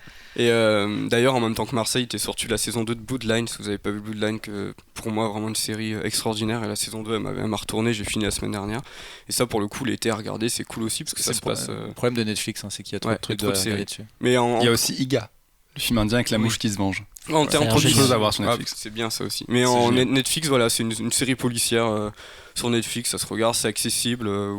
Dans les vacances, je conseille, c'est vraiment bien. Et on conseille toujours une série britannique. Toujours une série britannique. C'est bien, du coup on a une excellente trilogie, la The Night of, Stranger Things. Et ça n'est pas fini. Tu fais transition avec moi, c'est formidable. On voulait aussi vous parler de Brain Dead. Oui, qui est une série américaine. Parlons de. Non, c'est un film de Peter Jackson. Qui n'a rien à voir avec le film, puisque le Dead prend une majuscule. Voilà. Et c'est vrai que par contre, du coup, il n'y a pas de sous-titres. Brain Dead, c'est marrant parce que du coup, ça fait référence pareil à des vieux films comme le. Je ne sais plus le titre. C'est Alzheimer qui dit. Voilà, c'est ça. Mais on parle de cerveau justement. L'histoire est c'est une série un peu satirique et c'est une histoire un peu décalée. C'est globalement des fourmis extraterrestres qui envahissent le cerveau de politiques américains à Washington. J'ai fait mais qu'est-ce que c'est V en fait. C'est génial. Qui envahissent les démocrates et républicains. Et en fait, chaque fourmi en fait a pas une idéologie, mais prennent une position très marquée sur les démocrates et sur les républicains. Donc elles changent le caractère et le comportement de pas mal de gens à Washington et elles vont créer des affrontements un petit peu stériles d'ailleurs. d'où la satire, entre les deux camps pour essayer de changer des choses. Et puis on imagine qu'il y a peut-être un dessin derrière ultime. Et on suit Mary-Elizabeth Winstead, qui est donc l'héroïne, qui est la sœur d'un congressman, voilà, et qui va évidemment par hasard se rendre compte qu'il y a un truc qui cloche. Et la série fait 10 épisodes pour l'instant. Vu les scores de la saison, je pense qu'il n'y aura pas forcément de suite d'ailleurs. Mais les épisodes enchaînent avec un humour un petit peu noir cette confrontation entre républicains et démocrates. Si vous suivez un peu l'actualité, je pense que vu le contexte aux États-Unis, il y a un petit côté ça se place en plus dans un contexte réel, puisqu'on voit régulièrement Trump qui parle à la télé ou des choses comme ça. Ah ouais, d'accord. Donc ça, c'est quelque chose. Mais du coup, c'est des fourmis qui envahissent que les politiques.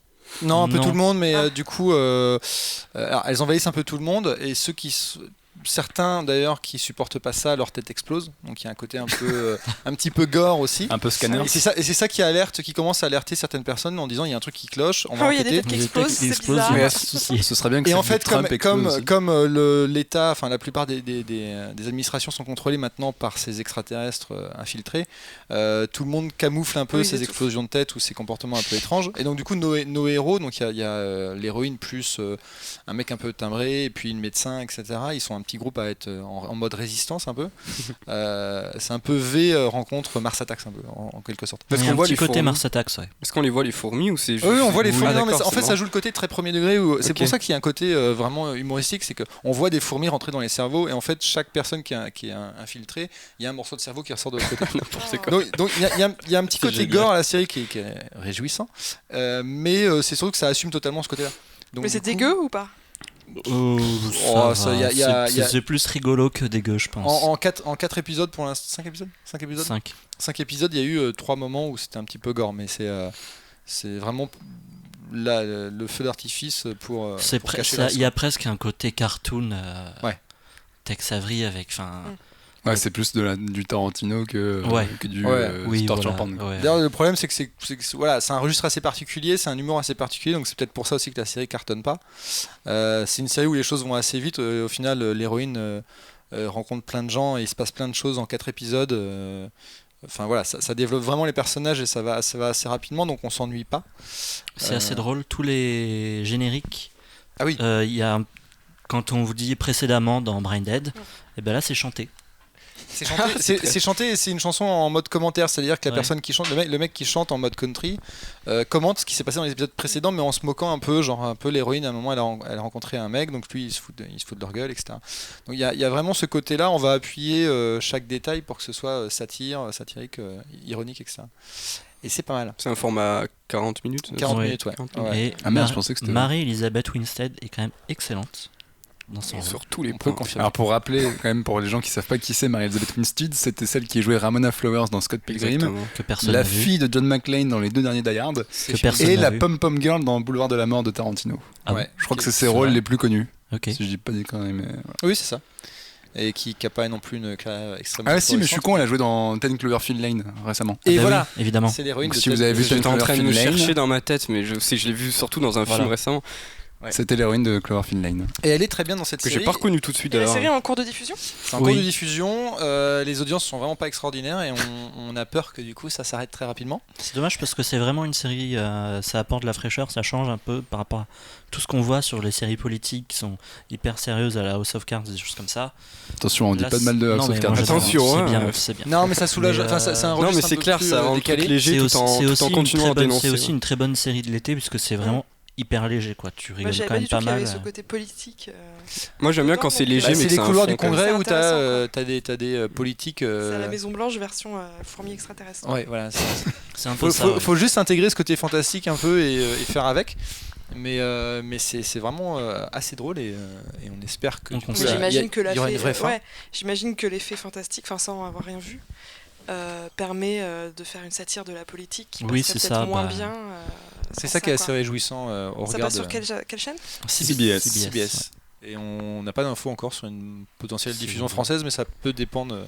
Je pense savoir s'il y aura une suite ou pas. Je suis pas certain que ce soit le genre de série qui marche vraiment en France, parce que c'est vraiment très ancré dans la politique américaine, sur le Congrès et tout, et c'est quelque chose qui sera pas forcément hyper suivi en France. Voilà, mais si vous avez l'occasion, du coup, n'hésitez pas. Et donc ça fait 4 séries. de l'été. C'est magnifique. Quasiment. Voilà. Donc il y a 2 mois, ça fait 8 semaines. Toutes les 2 semaines, vous avez votre série, c'est parfait. Parfait. Ben Jean-Victor, puisque tu as la parole, tu vas pouvoir continuer. On va faire un aparté musical. Oui, je vais parler pour la première fois dans ce podcast de musique. C'est l'émotion, là, je suis au bout de ma vie. Je vais vous parler... Pas des Chemical. Non, ni de U2, c'est ni Nine Inch Nails, c'est parfait. Je vais vous parler de ce que je considère comme mon album de l'été, parce que les tubes de l'été c'est bien gentil, mais la radio c'est pas terrible. La BO de Pokémon Go. La musique Justin Timberlake, tu vois, super. Non, je vais vous parler d'un groupe qui s'appelle Band of Skulls, qui est un groupe anglais qui existe officiellement depuis 2004, mais qu'on écoute vraiment depuis 2008-9. Et qui en est à son 4e album, qui est sorti il y a 2 mois, qui s'appelle By Default. Et assez étonnamment, ça s'est trouvé en fait dans mon iPod et c'est devenu vraiment mon album de l'été. Alors c'est un groupe de rock qualifié alternatif à la base, ils sont 3. Donc je vais vous dire leur nom d'ailleurs, il y a Russell Marsden au chant et à la guitare, il y a Emma Richardson, parce que oui, il y a une fille à la basse qui chante aussi, et il y a Matt Hayward à la batterie. Et en fait, leurs premiers albums, notamment leur premier tube qui s'appelle I Know What I Am, c'était tout le monde trouvait que c'était du White Stripes bis. C'est que ça avait vraiment ce côté hyper punchy, peu dépouillé dans les compositions, mais hyper efficace. Et en fait, ils ont, au fil de leurs albums suivants, avec notamment Sweet Sour et l'avant-dernier qui s'appelait Himalayan, ils ont essayé un peu de creuser leur composition, toujours en restant très rock, très punchy, très accessible. Et là, avec le 4e album qui s'appelle By Default, ils ont, comme le nom l'indique, en fait, ils ont essayé de faire un petit peu table rase et de reprendre tout depuis zéro. Ils ont carrément été enregistrer leur album dans une église paumée au fin fond d'Angleterre, en étant seuls, un peu coupés du monde, tout ça. Et ils ont essayé de changer un peu de style, de se dire on va continuer à faire ce qu'on fait, donc des choses avec une composition de basse, batterie, guitare, basse très simple, mais en essayant de changer un peu de style. Donc ils ont fait un album qui est plus pop et plus funk presque. Bon, ça reste du rock, si vous voulez des riffs de guitare qui tabassent et des bonnes batteries, il y en a. Mais ils ont essayé de changer un peu de style et de faire quelque chose d'assez différent. Et du coup, c'est un vrai album d'été dans le sens où toutes les chansons sont hyper péchues, elles donnent vraiment la pêche, le sourire, etc. Et ils ont poussé un petit peu le délire en essayant d'inclure de nouveaux instruments, sachant que si vous allez les voir sur scène maintenant, il y a carrément un 4e musicien qui les a rejoints. Et c'est parfait pour l'été. C'est du rock ensoleillé, j'ai envie de dire, voyage en voiture, qui est assez positif, qui est vraiment punchy, qui fout la pêche. Et tout l'album est bon, il n'y a pas un bout de gras, tout suit sans aucun problème. D'ailleurs c'est typiquement le type d'album qu'on met dans ses écouteurs quand on va jouer à Pokémon Go par exemple, ou je sais pas quoi. Ben voilà, je sais ce que je vais faire. Et où en fait l'album se termine, on n'a pas eu le temps on l'a pas vu passer parce que ça s'enchaîne hyper vite et c'est un vrai régal. Donc voilà, ça s'appelle By Default de Band of Skulls. Et d'ailleurs si vous aimez l'album, ils seront en concert à la fin de l'année au Trianon, je crois que c'est en novembre. Au Trianon. Je vais essayer d'y aller, je pense. Très très bonne salle de Et pour les avoir vus sur scène en première partie des Queens of the Stone Age, ils sont aussi excellents sur scène. Et puis voilà, en plus il y a une nana qui chante aussi, donc c'est chouette, et il y en a pour tous les goûts. Donc voilà, si vous voulez du rock frais, punchy et qui est pas non plus du rock FM dégueulasse, Band of Skulls, je vous recommande chaudement. Très bien. Roule. On repartira tous avec. On a ramené un petit CD. Non, mais sur Spotify, il y a on écoute en entier. Sur Apple Music, Spotify, YouTube, vous trouverez tout ce que vous voulez. Si tu me dis Wapsuai plus première partie de Queen's Stone Age, c'est clair que je vais me pencher dessus du coup. Et si tu veux, on ira aller voir en concert ensemble. Mais oui, on va aller voir en concert. Ah, c'est chouette. On va vous laisser organiser ça. Ah oui. Tu viendras. En plus, il y a un Pokéstop devant le Trianon. Ah ouais. On est foutus. Et la reine du Trianon. Merci pour cet aparté musical. Il fallait. Plein d'informations. Merci. On va passer à notre dernière partie, qui est la partie cinéma. Oh. Un domaine que nous affectionnons tous particulièrement. Je sais pas de quoi tu parles. On va faire un grand débat sur cet été plein d'informations et de sorties. Et avant, on voulait faire un petit aparté sur un deuxième du coup. On enchaîne les apartés. Ouais, mais ça fait c'est compliqué après. On voulait parler de Belladonna, qui est un film d'auteur sorti au début du mois, si je ne me trompe pas. Alors oui et non. Tu vas nous expliquer ça. Checker ces infos. Je vais t'en dire plus. Belladonna, en fait, c'est un film de 1973. Ouais, mais début du mois, c'était presque ça. Donc c'était presque ça. C'est un film d'animation japonaise, mais qui, effectivement, tu as presque raison, qui est ressorti en France en version restaurée en juin dernier. Et qui passe encore, j'ai vérifié, dans quelques salles en France, vraiment pas beaucoup, et vraiment des petits cinémas, des horaires improbables, mais comme on est en vacances, vous pourrez y aller dès demain ou dès ce soir au Brady par exemple. Oh. Voilà, donc c'est un film très particulier. Moi je connais très peu l'animation japonaise par ailleurs, donc je ne pourrais pas vraiment comparer. Tout ce que je sais, c'est que c'est un film qui faisait partie d'une sorte de trilogie produite par le studio de Tezuka, qui était un des maîtres de l'animation japonaise à l'époque, que pour des raisons diverses et variées, il s'est sorti assez vite de ce film, donc qui s'est fait avec assez peu de budget au final. Et c'est un film qui est inspiré de l'imagerie médiévale, plutôt occidentale au départ, donc qui n'a rien à voir avec des sujets très japonais au départ. Donc on est dans une sorte de Moyen-Âge un peu fantasmé, où une jeune femme, Jeanne, se marie avec l'amour de sa vie, mais elle doit subir ce qu'on appelait, ce qui était déjà le cas dans les campagnes médiévales à l'époque, le droit de cuissage du seigneur. Donc c'est-à-dire qu'avant la nuit de noces, le seigneur a un droit de préemption sur le mari pour faire ce qu'il a à faire. C'est bon mon gars, tu peux y aller. Explique-nous en détail. C'est assez violent, mais malheureusement c'est une pratique qui existait vraiment à l'époque, dans des temps reculés, et où évidemment donc ça se passe mal, puisque c'est un viol, on peut appeler ça comme ça. Jeanne est traumatisée, et ensuite évidemment la femme du seigneur, jalouse, finit par la traiter de sorcière. Et méprisée par tout le monde et même abandonnée par son mari, Jeanne finit par céder vraiment au malin et de devenir vraiment une sorcière. Et c'est une sorte de révolte féminine finalement. Elle quitte le village, elle pactise avec le diable, et puis quand elle revient dans son village, elle va envoûter avec la belladone, donc qui est une sorte de poison, enfin une plante vénéneuse, avec la belladone, finalement envoûter et convaincre tous les villageois. Et une énorme scène de partouze qui est très très belle, assez forte visuellement, et voilà, de se venger aussi contre le seigneur, contre sa femme, et même à un moment contre son mari qui l'a trahi. Donc voilà, il y a une histoire très très médiévale. L'héroïne s'appelle Jeanne, donc ça fait aussi penser, toute proportion gardée, un peu à Jeanne d'Arc. Il y a quelque chose de figure féminine très très forte, et qui par contre elle est un peu vaincue par le démon et qui revient sous forme de sorcière. Et au niveau visuel, le film est assez extraordinaire. C'est inspiré par, pour le coup, un peu toute l'imagerie du début des années 1900-1920, Art Nouveau. Donc je ne sais pas si vous connaissez ces peintures-là, mais oui, Klimt, Schiele, moi Murat. L'affiche m'a un peu fait penser à Mucha justement. Ouais, c'est une des inspirations déclarées. Toute la peinture viennoise aussi, donc Klimt ou Schiele, avec des décors très très très très décharnés, très très pâles. L'héroïne est très rousse, mais elle devient parfois elle a des cheveux violets ou verts selon les périodes de sa vie. Il y a beaucoup de fleurs aussi dans le décor, donc ça fait penser un peu à Klimt, aux ornementations qu'il avait.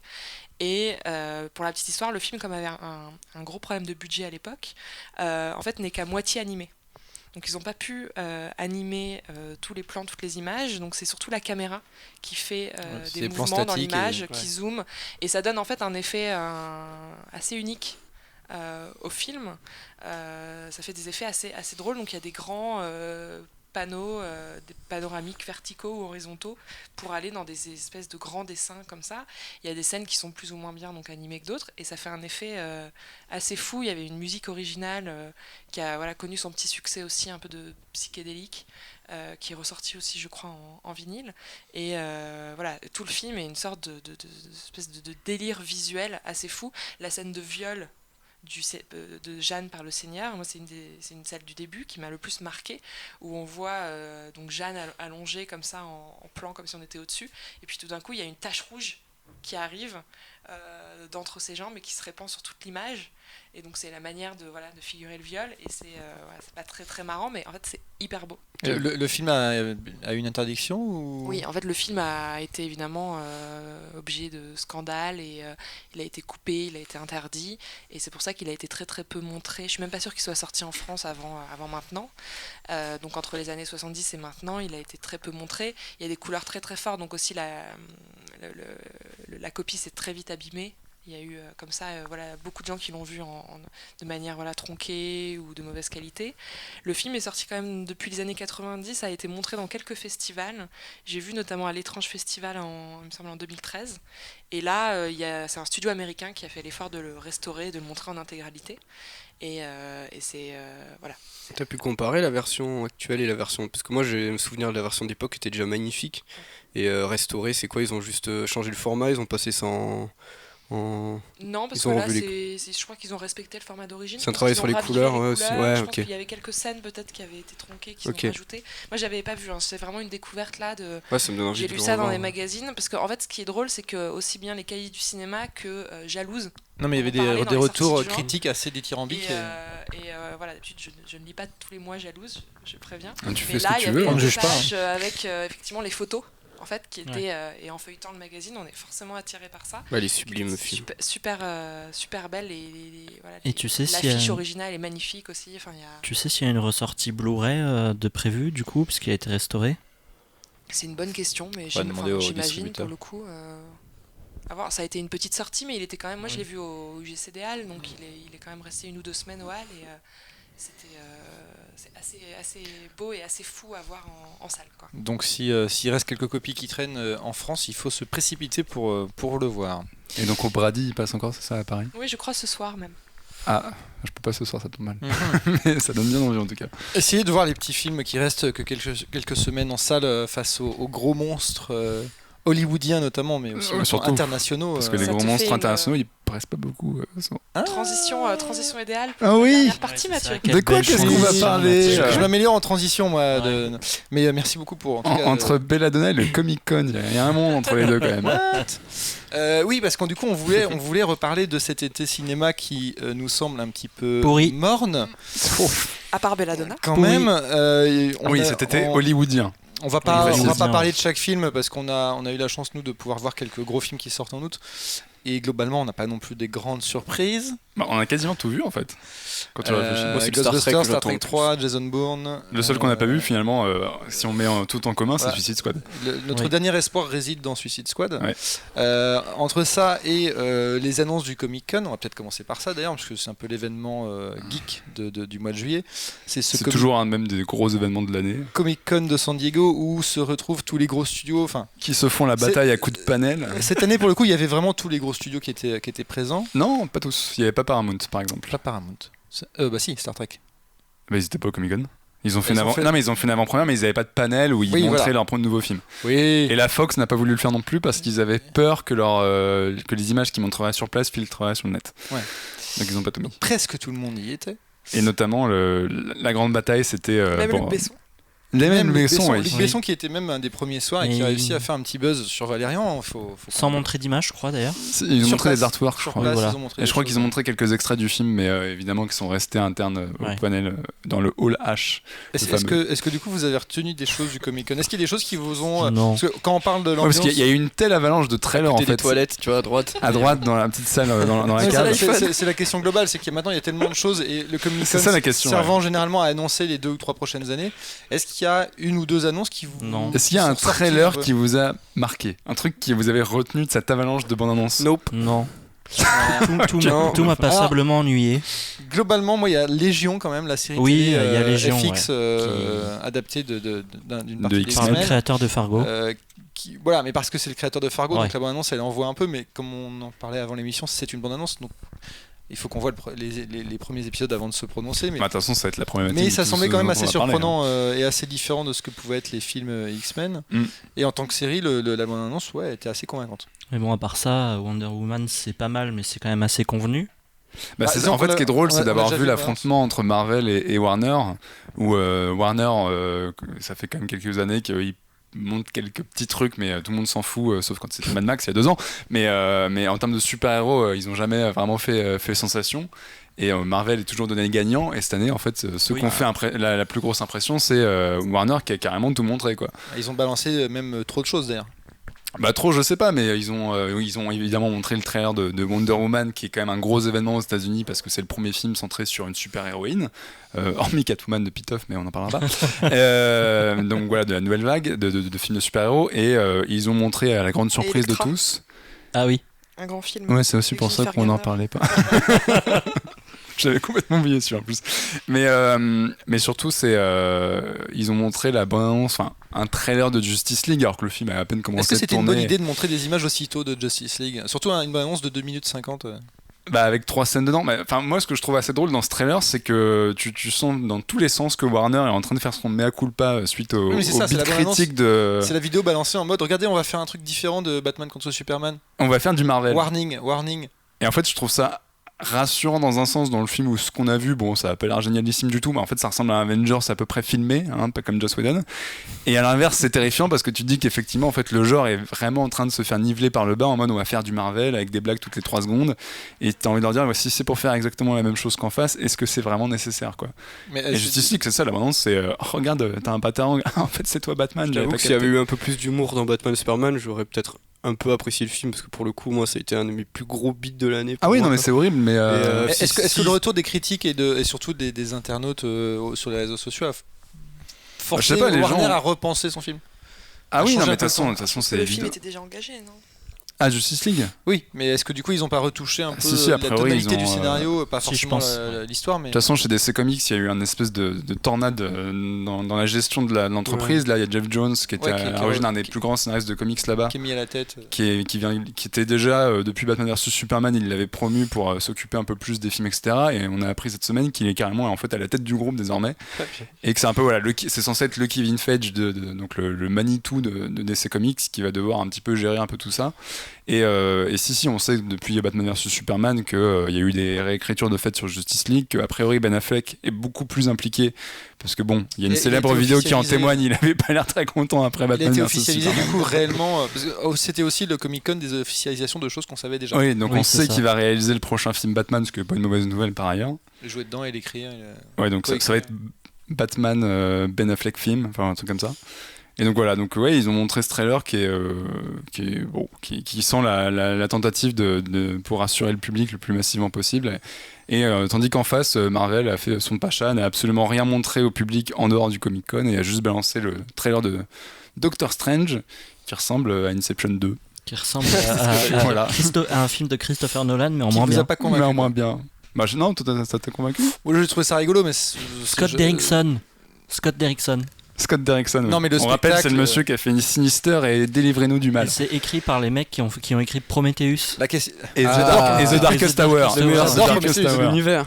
Est-ce que la question c'est est-ce que Doctor Strange sera un film un peu différent des précédents Marvel? Non. Ils ont vendu ça comme un espèce de méga délire psychédélique, surtout qu'entre temps il y a aussi eu un changement dans la gestion de Marvel.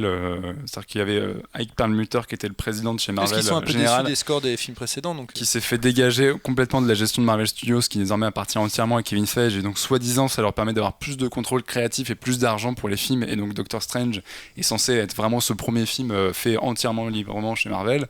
Tu vois le trailer, t'as l'impression d'avoir déjà vu ça 1000 fois. Je sais pas si vous avez vu, je crois que c'est sorti ce matin, il y a une interview de Fede Alvarez, le réalisateur d'Evil Dead, du remake, qui devait donc réaliser Doctor Strange et qui a dit en fait en interview que on sait pas si c'est Doctor Strange, mais on se doute que on se doute quand même que c'est Doctor Strange, qui a dit en interview qu'il avait donc rencontré Kevin Feige et que les gars de chez Warner savaient déjà ce qu'ils voulaient, de chez Marvel pardon, savaient déjà ce qu'ils voulaient, comment ça allait être filmé, le ton et tout, et finalement que le réalisateur avait plus aucune liberté, donc c'est pour ça qu'il a juste un technicien. C'est pas le cas un peu de tous ces films de franchise si, mais de toute façon du coup répond à un cahier des charges en fait. Mais ils essayent de faire un vent de fraîcheur alors qu'on sait tous très bien que ce sera... Ça va être balisé dans la formule Marvel, quoi. Vous allez dire c'était une question un peu bête, mais est-ce qu'au Comic-Con on montre autre chose que des images de promo et des trailers en fait? Sur place, des fois, ils montent des avant-premières, donc évidemment. C'est comme très marketing, donc c'est très cadré. Il y a pas. Oui, c'est un peu le catalogue de ce qu'on va se prendre dans la tronche. C'est le 3 du comic, quoi. C'est pareil. C'est la même mécanique de ces gros salons où c'est. En plus, souvent, ils te ressortent des trucs qu'ils avaient annoncé 3 ans avant, ils te le ressortent parce que là, à fois la bande-annonce et du coup, ils refont du buzz sur les mêmes Sauf trucs. Que le 3, ils ont ils mettent les bandes-annonces en ligne, ils font vraiment les profiter de l'événement. Parce que le Comic-Con, généralement, il y a quand même la moitié des choses qui sont montrées sur place, qui ne sont pas communiquées au grand public sur Internet. Oui, parce que par exemple, cette année, ils ont vu des extraits du nouveau Spider-Man sur place. Ils ont vu des extraits du nouveau Gardien des Galaxies, mais pour le public qui n'était pas à San Diego, en fait, on a eu le trailer de Doctor Strange, on a appris que Brie Larson serait Captain Marvel, donc la première super-héroïne officielle de chez Marvel, aura son film rien qu'à elle. Que Kurt Russell serait le... Et Stallone... mais ça on le savait déjà. Stallone sera dans Les Gardiens de la Galaxie. Ceci dit, Brie Larson aussi, c'était déjà une rumeur. C'est juste l'occasion de diffuser des communiqués de presse, quoi. Oui, voilà. C'est un peu ça, ouais. C'est un peu fou l'importance que ça prend dans l'actu sur Twitter et tout, alors que c'est un événement qui finalement est pas si important. C'est une petite machine à buzz tous les 12 mois. Après, il y a énormément de trailers qui ont été révélés cette année. Donc il y a eu Doctor Strange, il y a Netflix. Non, mais je vais faire ma rabat-joie, mais en fait, c'est que des trailers. Ah oui, non, c'est que ça. Un trailer, ça montre quand même ce qu'on veut. Non, bien sûr. D'un projet, et c'est calibré en 30 secondes ou une minute ou 2 minutes. Si tu notes, t'as Netflix qui a balancé tous les teasers de ses prochaines séries Marvel. C'était pas au Comic-Con ça, Netflix, ils ont aussi fait une annonce il y a pas très longtemps. Mais là ils ont montré les images. Ils ont profité du panel Marvel pour balancer vraiment les... C'était vraiment le moment où ils ont balancé les bandes annonces. Non mais après bien sûr c'est que des trailers, mais en fait là où c'est intéressant c'est que ça donne un petit peu la température sur ce que va être la saison en fait à venir en termes de blockbuster, etc. Et là où c'est terrible c'est qu'en fait tout a l'air pourri quoi. Enfin, le pire étant, je pense, on va le citer. Non, c'est même pas Kong. Le pire, c'est le Roi Arthur par Guy Ritchie. C'est une horreur, mais absolue. C'est Camelot en mal fait. T'as l'impression qu'il y a 5 films montés en un seul. Enfin, ça a l'air horrible. Il a soulevé pas mal de critiques ce nouveau film de Guy Kong. Il y a le nouveau King Kong, oui, où le King Kong fait 150 mètres de haut. J'ai montré la bande-annonce de Arthur à un pote qui m'a fait mais c'est un film qui a 20 ans. Je fais non, il sort l'année prochaine. Il m'a fait merde. Si Skull Island, tu sais pourquoi Kong il fait 150 mètres de haut, c'est pour se battre contre Godzilla. Mais voilà. Ouais. Et vous avez tu m'as spoilé. Il y a eu un truc assez étonnant. Il y a eu un panel avec Oliver Stone et la sortie de Snowden. Oui, qui a pas du tout fait parler. Totalement aux antipodes de ces gros films. Et d'ailleurs, ils ont montré le nouveau trailer de Snowden au Comic Con, effectivement. Mais je crois qu'il est en ligne d'ailleurs, le nouveau. Ouais, le trailer était sorti. Il y a un peu une overdose de super-héros cinéma qui est prévue depuis quelques années. Je sais pas si on va pas rentrer. Là, vous avez aux alentours de 2019-20, on a 4 Marvel par an, un truc comme ça. Je crois que c'est en 2018, il y a 8 films de super-héros dans l'année. Pour nous, oui, mais pour le spectateur lambda, moi je connais je connais un paquet de gens, ils sont trop contents d'aller voir des Marvel, quoi. Voilà, silence d'enterrement. C'est gênant. Mais du coup, il n'y en a pas cet été des Marvel. Il y a eu Civil War et il y a Doctor Strange en octobre. Ouais. Mais même pas novembre. Mais en même temps, la contrepartie de ça, et on va revenir sur la deuxième partie du débat, c'est que le problème, c'est que c'est Marvel, en fait, ça se voit quand tu vois le trailer de Justice League, c'est qu'ils sont en train de contaminer la concurrence, mais le problème, c'est qu'ils contaminent tout. C'est qu'on est en train de se taper que des films à franchise avec des spin-offs, des machins, etc. Et ça se voit sur l'été. Enfin, genre, cet été, on a eu que des remakes. Jason Bourne, Star Trek 3. Quel 12 ou 13 d'ailleurs. Qu'est-ce qu'on a même SOS Fantôme, on a le reboot. Squad, c'est du DC Comics. On a. Est-ce que finalement Suicide Squad, c'est pas le film qu'on va vraiment attendre en mode y aurait-il une vraie surprise dedans? Moi, j'y crois pas. Ça, on verra, mais ça a l'air d'être le seul truc un peu fun en fait. Tu te dis pas j'ai trop envie de le voir, enfin tu vois, c'est pas, t'as pas une grosse attente non plus, quoi. Ouais, enfin pour les coups les bandes annonces sont assez fun. Un peu plus fun que les autres. En fait, ce qui est terrible, c'est que ça a l'air moche. Oui, mais après c'est des losers, donc c'est des méchants qui sont censés être moches, donc moi c'est pas ce qui me dérange tant que ça, quoi. Moi, ce qui m'énerve un peu avec maintenant que DC Comics sont bien, enfin que Warner est bien engagé dans le cinéma, quand j'allais voir un Marvel ces 3-4 dernières années, j'y allais le cerveau débranché, voilà, je me disais je vais voir un divertissement, ça va pas forcément péter plus loin, contrairement au BD, c'est formaté, c'est du formatage, etc. Et quand il y a eu Batman Superman, je fais il y a enfin un film, un truc super-héros qui va pouvoir me faire réfléchir, c'est pour ça que j'adore Batman. Et en fait, c'est 2 fois pire, quoi. C'est vide de sens, il y a rien. Mais c'est vraiment ce qui m'a rendu triste, et j'ai fait mais en fait, c'est quoi l'avenir du coup du super-héros? Là où c'est triste, c'est que c'est en réaction à Marvel, et en fait la première réaction c'était de faire l'inverse total, en mode mais limite c'est ça caricatural, en mode on est trop dark, machin, parce que c'est ridicule. Et finalement, en fait, t'as l'impression que les mecs, pour eux, il n'y a pas d'entre-deux. C'est que maintenant, la solution pour pallier au non-succès critique de Batman vs Superman, c'est de faire Avengers, quoi. Ouais. Tu dis, il y a les moyens, on peut faire l'entre-deux. Moi, le dernier film de super-héros que j'ai vu, c'était Civil War. Et c'était en fait c'était Captain America, mais en fait c'était un Avengers. Ouais, c'était Avengers 3.5. Et je trouve que le fait d'avoir montré Spider-Man dans ce film comme un ado qui sait pas maîtriser ses pouvoirs et qui va être entraîné dans ce truc un peu de manière comique, en fait ça casse totalement le mythe Spider-Man des films de Sam Raimi qui sont pas si vieux, etc. Enfin, je trouve que à trop en faire et à trop mélanger les super-héros et tout, ils sont en train de creuser leur propre tombe. Ce qui est terrible, c'est qu'il y a plus de substance. C'est-à-dire que les personnages sont tenus à des mini-codes mais qui sont jamais creusés. Voilà, des mini-séquences qui servent à des clins d'œil. En fait, et il y a pas de service beaucoup. Il y a plus d'écriture de personnages. Enfin, nous au NIF par exemple cette année, on a vu un film italien qui s'appelle L'Ochiamavano Jake Robot sur l'histoire d'un espèce d'énorme loser qui tombe dans un baril et qui se retrouve avec des super pouvoirs et qui commence en fait à faire péter des distributeurs de banques, etc. Et puis par la force des choses se trouve à devoir faire le bien. Et bon, c'était une origin story comme on en a vu 15, mais ce qui est intéressant, c'est que c'est un film qui re-questionne directement qu'est-ce que c'est que d'être un héros, et pourquoi ce mec avec des super pouvoirs en vient à essayer d'aider les gens en fait. Ça me fait penser à One Punch Man aussi, c'est le dernier gros manga que j'ai lu en termes de super-héros, où le mec il se fout complètement de la gueule des shonen depuis 30 ans, où c'est tout le temps le super-héros, le petit héros qui essaye d'évoluer. Je sais pas si vous connaissez One Punch Man. Et en fait, le postulat de départ, c'est que c'est un mec qui est déjà ultra balèze, avec un coup de poing et tue qui il veut. Et en fait, au-delà de ça, il y a tellement aucun enjeu au niveau des combats et des trucs, parce qu'à chaque fois il y a un gros boss qui arrive et il fait juste une petite pichette avec sa main, le mec explose, c'est n'importe quoi, qu'en fait il questionne justement qu'est-ce que c'est être super-héros et qu'est-ce qui fait qu'il... Enfin, au-delà de son pouvoir, qu'est-ce qui fait qu'il peut exister dans son œuvre et qu'est-ce qui le rend intéressant alors qu'il a déjà tous les pouvoirs. Un peu comme Captain Marvel, je vois pas quel enjeu ça va être sur ce personnage alors qu'on sait je pense qu'elle est immortelle, qu'elle a tous les pouvoirs. Ouais, c'est le problème de Superman, hein. C'est le problème des films Superman. De Superman, exactement, c'est ce qui pour moi m'a gâché. Alors que dans One Punch Man, il y a ce côté, il arrive à le rendre intéressant alors qu'en fait il l'est pas du tout parce qu'il est immortel et du coup il le rend intéressant par comment elle existe, voilà, par rapport à ses amis, ce qu'il y a autour de lui, l'univers où il évolue, et il essaye lui de se trouver enfin, c'est hyper intéressant. Et pour moi, il y a que X-Men à l'heure actuelle qui arrive encore à me faire réfléchir avec les super-héros.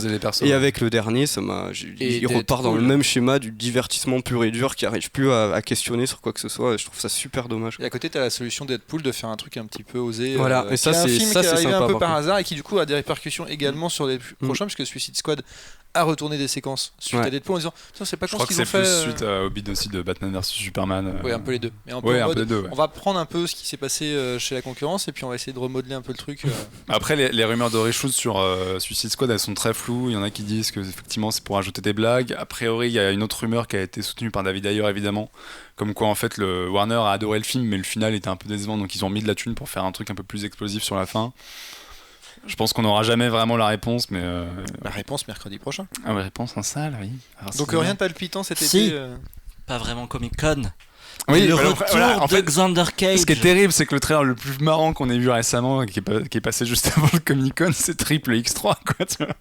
Tu veux dire le mec qui fait du ski dans les arbres. Qui fait du ski dans la jungle. Exceptionnel à mon annonce. Génial. Quand tu vois Baboulinet qui fait du ski dans la jungle et qui fait de la motocross sur l'eau. Pour ça, quoi. Bah, au moins tu te dis ok, parce que, les gars ils nous vendent de la merde mais ils s'en foutent et c'est complètement assumé quoi. C'est ça que j'adore, c'est marrant. Mais ça fonctionne. Mais ça a l'air rigolo. Enfin du coup on va y aller. Et c'est horrible de se dire que c'est le trailer qui donne plus envie que tout ce qu'on a eu au Comic Con. Sauf Wonder Woman, ça a l'air pas mal. Mais c'est le même effet que Fast and Furious 7, ce genre de choses. Oui, parce qu'en fait ça a l'air d'être du blockbuster qui sait exactement ce qu'il te propose, mais qui te le fait à 300%, tu vois. Alors que Marvel, le problème c'est que Marvel, c'est toujours la même chose et en fait les scènes de destruction massive en CGI à la fin, t'en as toujours rien à cirer. Et... Je me demande même si chez Marvel les Avengers sont peut-être arrivés trop tôt, parce que du coup, comme on disait tout à l'heure, ils vont être obligés maintenant de foutre tous les personnages dans tous les films, parce que d'ailleurs là ils limitent Avengers 3 et 4 qui devait être un film en 2 parties devient Avengers 3 un film unique, donc il commence à se dire faut quand même qu'on... c'est surtout c'est difficile de développer un nouveau personnage, ou alors comme Ant-Man, moi j'ai détesté, mais ils te sortent l'excuse bidon de pourquoi on n'appelle pas les Avengers pour faire ça. Ils sont en train de sauver la planète, une autre planète, enfin ça commence à partir dans des trucs ils sont pris au piège de leur univers partagé, ils sont complètement pris. Tu l'as un peu dans le ils veulent créer une saga sans réussir à le faire. Parce que j'ai l'impression que les histoires de super-héros les plus intéressantes, c'est quand les super-héros sont confrontés à des non-super-héros. Soit Spider-Man avec Mary Jane, donc avec est-ce que j'arrêterai pas d'être super-héros pour vivre à nouveau une vie normale. Quand ils ont des dilemmes en fait personnels, un là c'est difficile. Un peu humain sur leur vie qui est celle non super-héros, quoi, comme Clark Kent, etc. Et qu'avec les Justice League, Avengers et compagnie, en fait comme c'est que des super-héros ensemble, il n'y a pas tu peux moins allouer de temps à ça, quoi. Le problème c'est que c'est des films qui prennent pas enfin Avengers par exemple, c'est quand même un film qui fait une blague toutes les 3 minutes. Et ça pourrait être un film super épique où vraiment il faut les rassembler parce que c'est la fin de l'humanité et si eux ils y vont pas enfin vraiment tu pourrais faire un truc sérieux où t'en prends plein la gueule et où c'est intense et en fait non, c'est que des blagues et à la fin tu t'en fous et tu sais qu'ils vont gagner et voilà, quoi. Civil War, j'ai trouvé des trucs un peu ratés, mais ce que je trouvais intéressant c'était le rappel de ce qui s'est passé dans Avengers 2, donc ils ont quand même détruit toute une moitié d'un pays. en essayant de sauver le monde, mais ils ont quand même détruit toute une ville en l'amenant en haut et puis en descendant, et que du coup il y a quelqu'un qui va les accuser d'avoir tué sa famille, etc. Donc il y a un peu ce poids de culpabilité que je trouve qui est de plus en plus. Ils essayaient de remettre un peu ça au centre du film. Dans Jessica Jones c'est vous avez détruit une ville, maintenant vous allez en payer les conséquences. Ce qui avait un peu en filigrane très très fin, mais dans Jessica Jones, qui est moi une des séries que j'ai découvertes. Pour le coup, sur Netflix, ils font des séries qui sont un peu plus palpitantes. Avec Luke Cage. Parce que c'est plus intimiste. Il y a eu le trailer d'Iron Fist aussi qui a été diffusé au Comic-Con. Mais du coup, qui racontait un peu que les super-héros pouvaient ne plus être si bien vus par le reste de la population à cause des destructions qu'ils pouvaient infliger comme ça et sans aucune réparation. Donc il y a finalement ça dans Civil War avec toute cette histoire d'ONU qui est un peu longue, mais d'ONU qui essaye d'imposer, ou de conseil de sécurité, je sais plus, qui essaye d'imposer des règles aux super-héros et où donc qui arrive qui mène à l'affrontement avec le personnage de Daniel Brühl et philosophique entre Captain America et Iron Man, c'est ça, et que finalement est assez intéressante, mais qui après évidemment qui était assez survolée dans le film, quoi. Survolée parce qu'il faut quand même des combats et puis des histoires de gros méchants et tout ça, mais l'affrontement est-ce qu'il faut réguler les super-héros, je trouvais ça intéressant en fait. Le problème c'est quoi, après c'était survolé dans le film et maintenant qu'ils l'ont fait, on sait qu'ils vont repartir sur le côté rigolo. C'était pas ça l'argument au départ du film, mais moi c'était la question que j'avais trouvée intéressante. Donc il y a quand même une crise d'identité dans les films de super-héros et de fabrication peut-être aussi. Voir le trailer de Justice League qui fait ni plus ni moins de l'humour à l'Avengers, c'est que les mecs ils ont baissé les bras, alors que Snyder ça fait quand même 2 ans qu'il est en train de t'expliquer pendant la promo de Post-Man of Steel et de Batman vs Superman qu'ils vont faire un truc, qui vont faire une alternative, qui vont faire un truc vraiment de réalisateur où chaque mec pourra mettre sa patte à l'image. Tu vois le trailer de Wonder Woman, t'as un énorme plan à la Zack Snyder en plein milieu, tu fais ok super, et qu'ils vont vraiment faire quelque chose d'assez différent, où ils vont pas mettre de scènes post-génériques pour finalement mettre des scènes coupées sur YouTube en même temps que la sortie du film. Et des scènes post-génériques au milieu du film. Et voilà, le problème c'est que les gars il faudrait qu'ils arrêtent de se dire on va faire ça en réaction et juste faites vos films, quoi. Faites-les comme vous avez envie de les faire. On verra pour Ben Affleck avec Batman s'il est pas trop limité dans son truc et si mais ça c'est hyper intéressant. C'est un des seuls à qui j'ai un peu confiance pour faire une écriture vraiment d'auteur sur un personnage aussi important et riche que Batman, plutôt que partir juste dans le divertissement à la con. Mais après tu vois, par exemple Suicide Squad, je pense que c'est aussi une des raisons pour laquelle on l'attend, c'est que ça a l'air d'être ça a l'air de différencier un peu le principe de dire on va prendre des bad guys ça, c'est cool, le pour les envoyer se faire défoncer la gueule. Sur les principes papiers c'est rigolo. Moi j'ai très peur du syndrome ils sont pas si méchants que ça en fait, c'est un peu des gentils, mais on verra bien comment ça sera fait. Si tu fais ça avec le Joker c'est quoi, c'est bizarre quand même. On verra bien quoi. Il y a Margot Robbie aussi. Donc on verra ça et en espérant que ça sauve un été quand même désastreux. On retient Triple X3. Vous aviez envie de le placer celui-là? Bah oui, ça avait l'air bien. Très bien, super. Bah écoutez, on fera le bilan dans quelques mois sur cet été pas très palpitant. On pourrait presque déjà le faire, mais est-ce qu'on conseille quand même 1 ou 2 films ou pas? Nous on l'a vu en avance. Alors je sais qu'il y a un petit différent d'appréciation, mais je trouve que le dernier Star Trek il se tient quand même. Moi j'ai hâte, je veux le voir celui-là. Il est pour les fans de Star Trek, je trouve qu'il est beaucoup plus dans l'état d'esprit de la série originale où on retourne à de l'exploration, on retourne dans l'espace et on retourne à des enjeux un peu plus creusés et pensés, que ce soit scientifique, etc. En essayant quand même de faire un blockbuster récent qui en colle plein la gueule, mais je trouve qu'il y a un mariage des deux qui est plutôt intéressant et qui est plus intéressant que les 2 précédents. C'est pas trop mon avis, mais on va te laisser un peu voir. On va dire du bien. Voilà. Mais le problème, c'est qu'à côté, le reste. Insaisissable, Mathieu, peut-être. Insaisissable 2, c'était pas possible. On a vu Independence Day 2 qui était pas possible. C'est une catastrophe absolue. Mais qui est très drôle. Très drôle. Qui est dans la surenchère et l'amoncellement d'effets spéciaux et de monstres gigantesques, de vaisseaux gigantesques. Et il est bien foutu. Dans la bande-annonce, il y a une actrice qui ressemble à Charlotte Gainsbourg. C'est Charlotte Gainsbourg. Non, Si. Il y a Charlotte Gainsbourg dans le film. Mais elle a refusé de faire la promo là, non? Je sais pas. Je pense que c'était pas dans. En même temps, si elle avait vraiment lu le scénario, elle aurait refusé de faire le film aussi. En même temps, qui est dans tout le film, qui est vraiment du début à la fin. Elle est conseillère. Elle joue le love interest de Jeff Goldblum. C'est quoi, une scientifique, une chercheuse? Elle a besoin de payer ses impôts aux États-Unis. Je pense, je sais pas. Peut-être qu'elle est fan du premier Independence Day, on sait pas. Le pire, c'est que tu retrouves tout le casting. Tu retrouves Jeff Goldblum. Non, il y a pas Will Smith. C'est peut-être pour ça que c'est pas bien. Si, il est en photo au début. Oui, il y a ce premier Photoshop. Pour bien te montrer, tu vois, qu'il est mort. C'est un peu mort, tu te rappelles? Mais bon. Non, mais en même temps, Independence Day 2, on peut ouvertement pas le conseiller, c'est quand même pourri. Je me suis vraiment marré. C'est vraiment, je pèse mes mots, c'est le pire film que j'ai vu cette année. c'est quand même assez grotesque. C'est torché, mais par le plan de mépris la réplique du président, elle est extraordinaire. Ah, mais tu l'avais déjà dans le premier un peu. C'est ouf. C'est un manque de créativité. Moi, je suis assez curieuse par Ghostbusters. Voilà. Moi, j'ai plutôt apprécié Ghostbusters en fait. Je sais que les avis sont pas du tout unanimes, mais Ghostbusters, c'est une bonne surprise par son casting et par le réalisateur qui est derrière, Paul Feig. Parce qu'en termes de comédie, ça fonctionne extrêmement bien, de par l'énergie des comédiennes, de Chris Hemsworth qui est quand même assez bon sur le registre comique. Surtout là, il a des répliques assez cultes. C'est le secrétaire. Le secrétaire, ouais, mais qui est idiot comme jamais. Et Chris Hemsworth en idiot, c'est assez bluffant, ça fonctionne très bien. Le film fonctionne un peu moins bien dans le sens où c'est pareil, c'est une formule un peu classique à Hollywood maintenant, c'est qu'il y a une grosse scène d'effets spéciaux à la fin. Mais c'est un remake en plus. Et c'est un pur remake, donc ce qui est dommage, c'est qu'ils n'ont pas du tout cherché à créer quelque chose sur les précédents, mais c'est vraiment ça. C'est à peu près la même histoire que le premier film. Mais ça se passe aujourd'hui. Ça se passe aujourd'hui. Mais ça va pas dire qu'il y a eu une ancienne génération de Ghostbusters, c'est dire non, on va tout reprendre à partir de zéro. J'avoue, je comprends pas trop l'intérêt. Ce qui est un peu dommage parce que c'est bizarre, du coup, ils sont obligés d'user d'artifice pour faire des clins d'œil à la première génération, alors qu'ils auraient pu recréer, faire une continuité un peu. Il y a un 2 prévu du coup, ils veulent en faire le 2. Je sais pas, le film fonctionne quand même relativement bien, notamment aux États-Unis.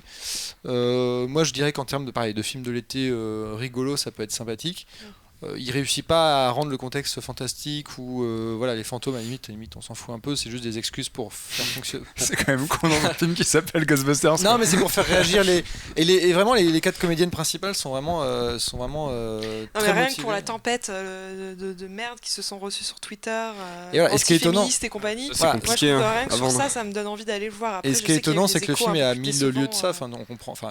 C'est purement des remarques sexistes, etc.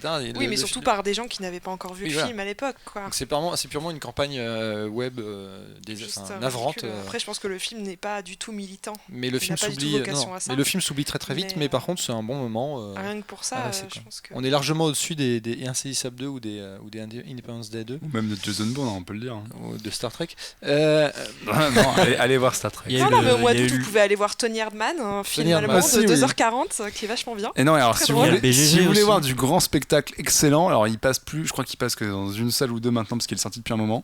Je vous conseille chaudement La Légende de Bahubali, première partie, qui est le plus gros blockbuster tamoul sorti l'année dernière, qui est donc l'un des plus gros succès de l'histoire du cinéma indien et qui passe encore dans quelques salles à Paris.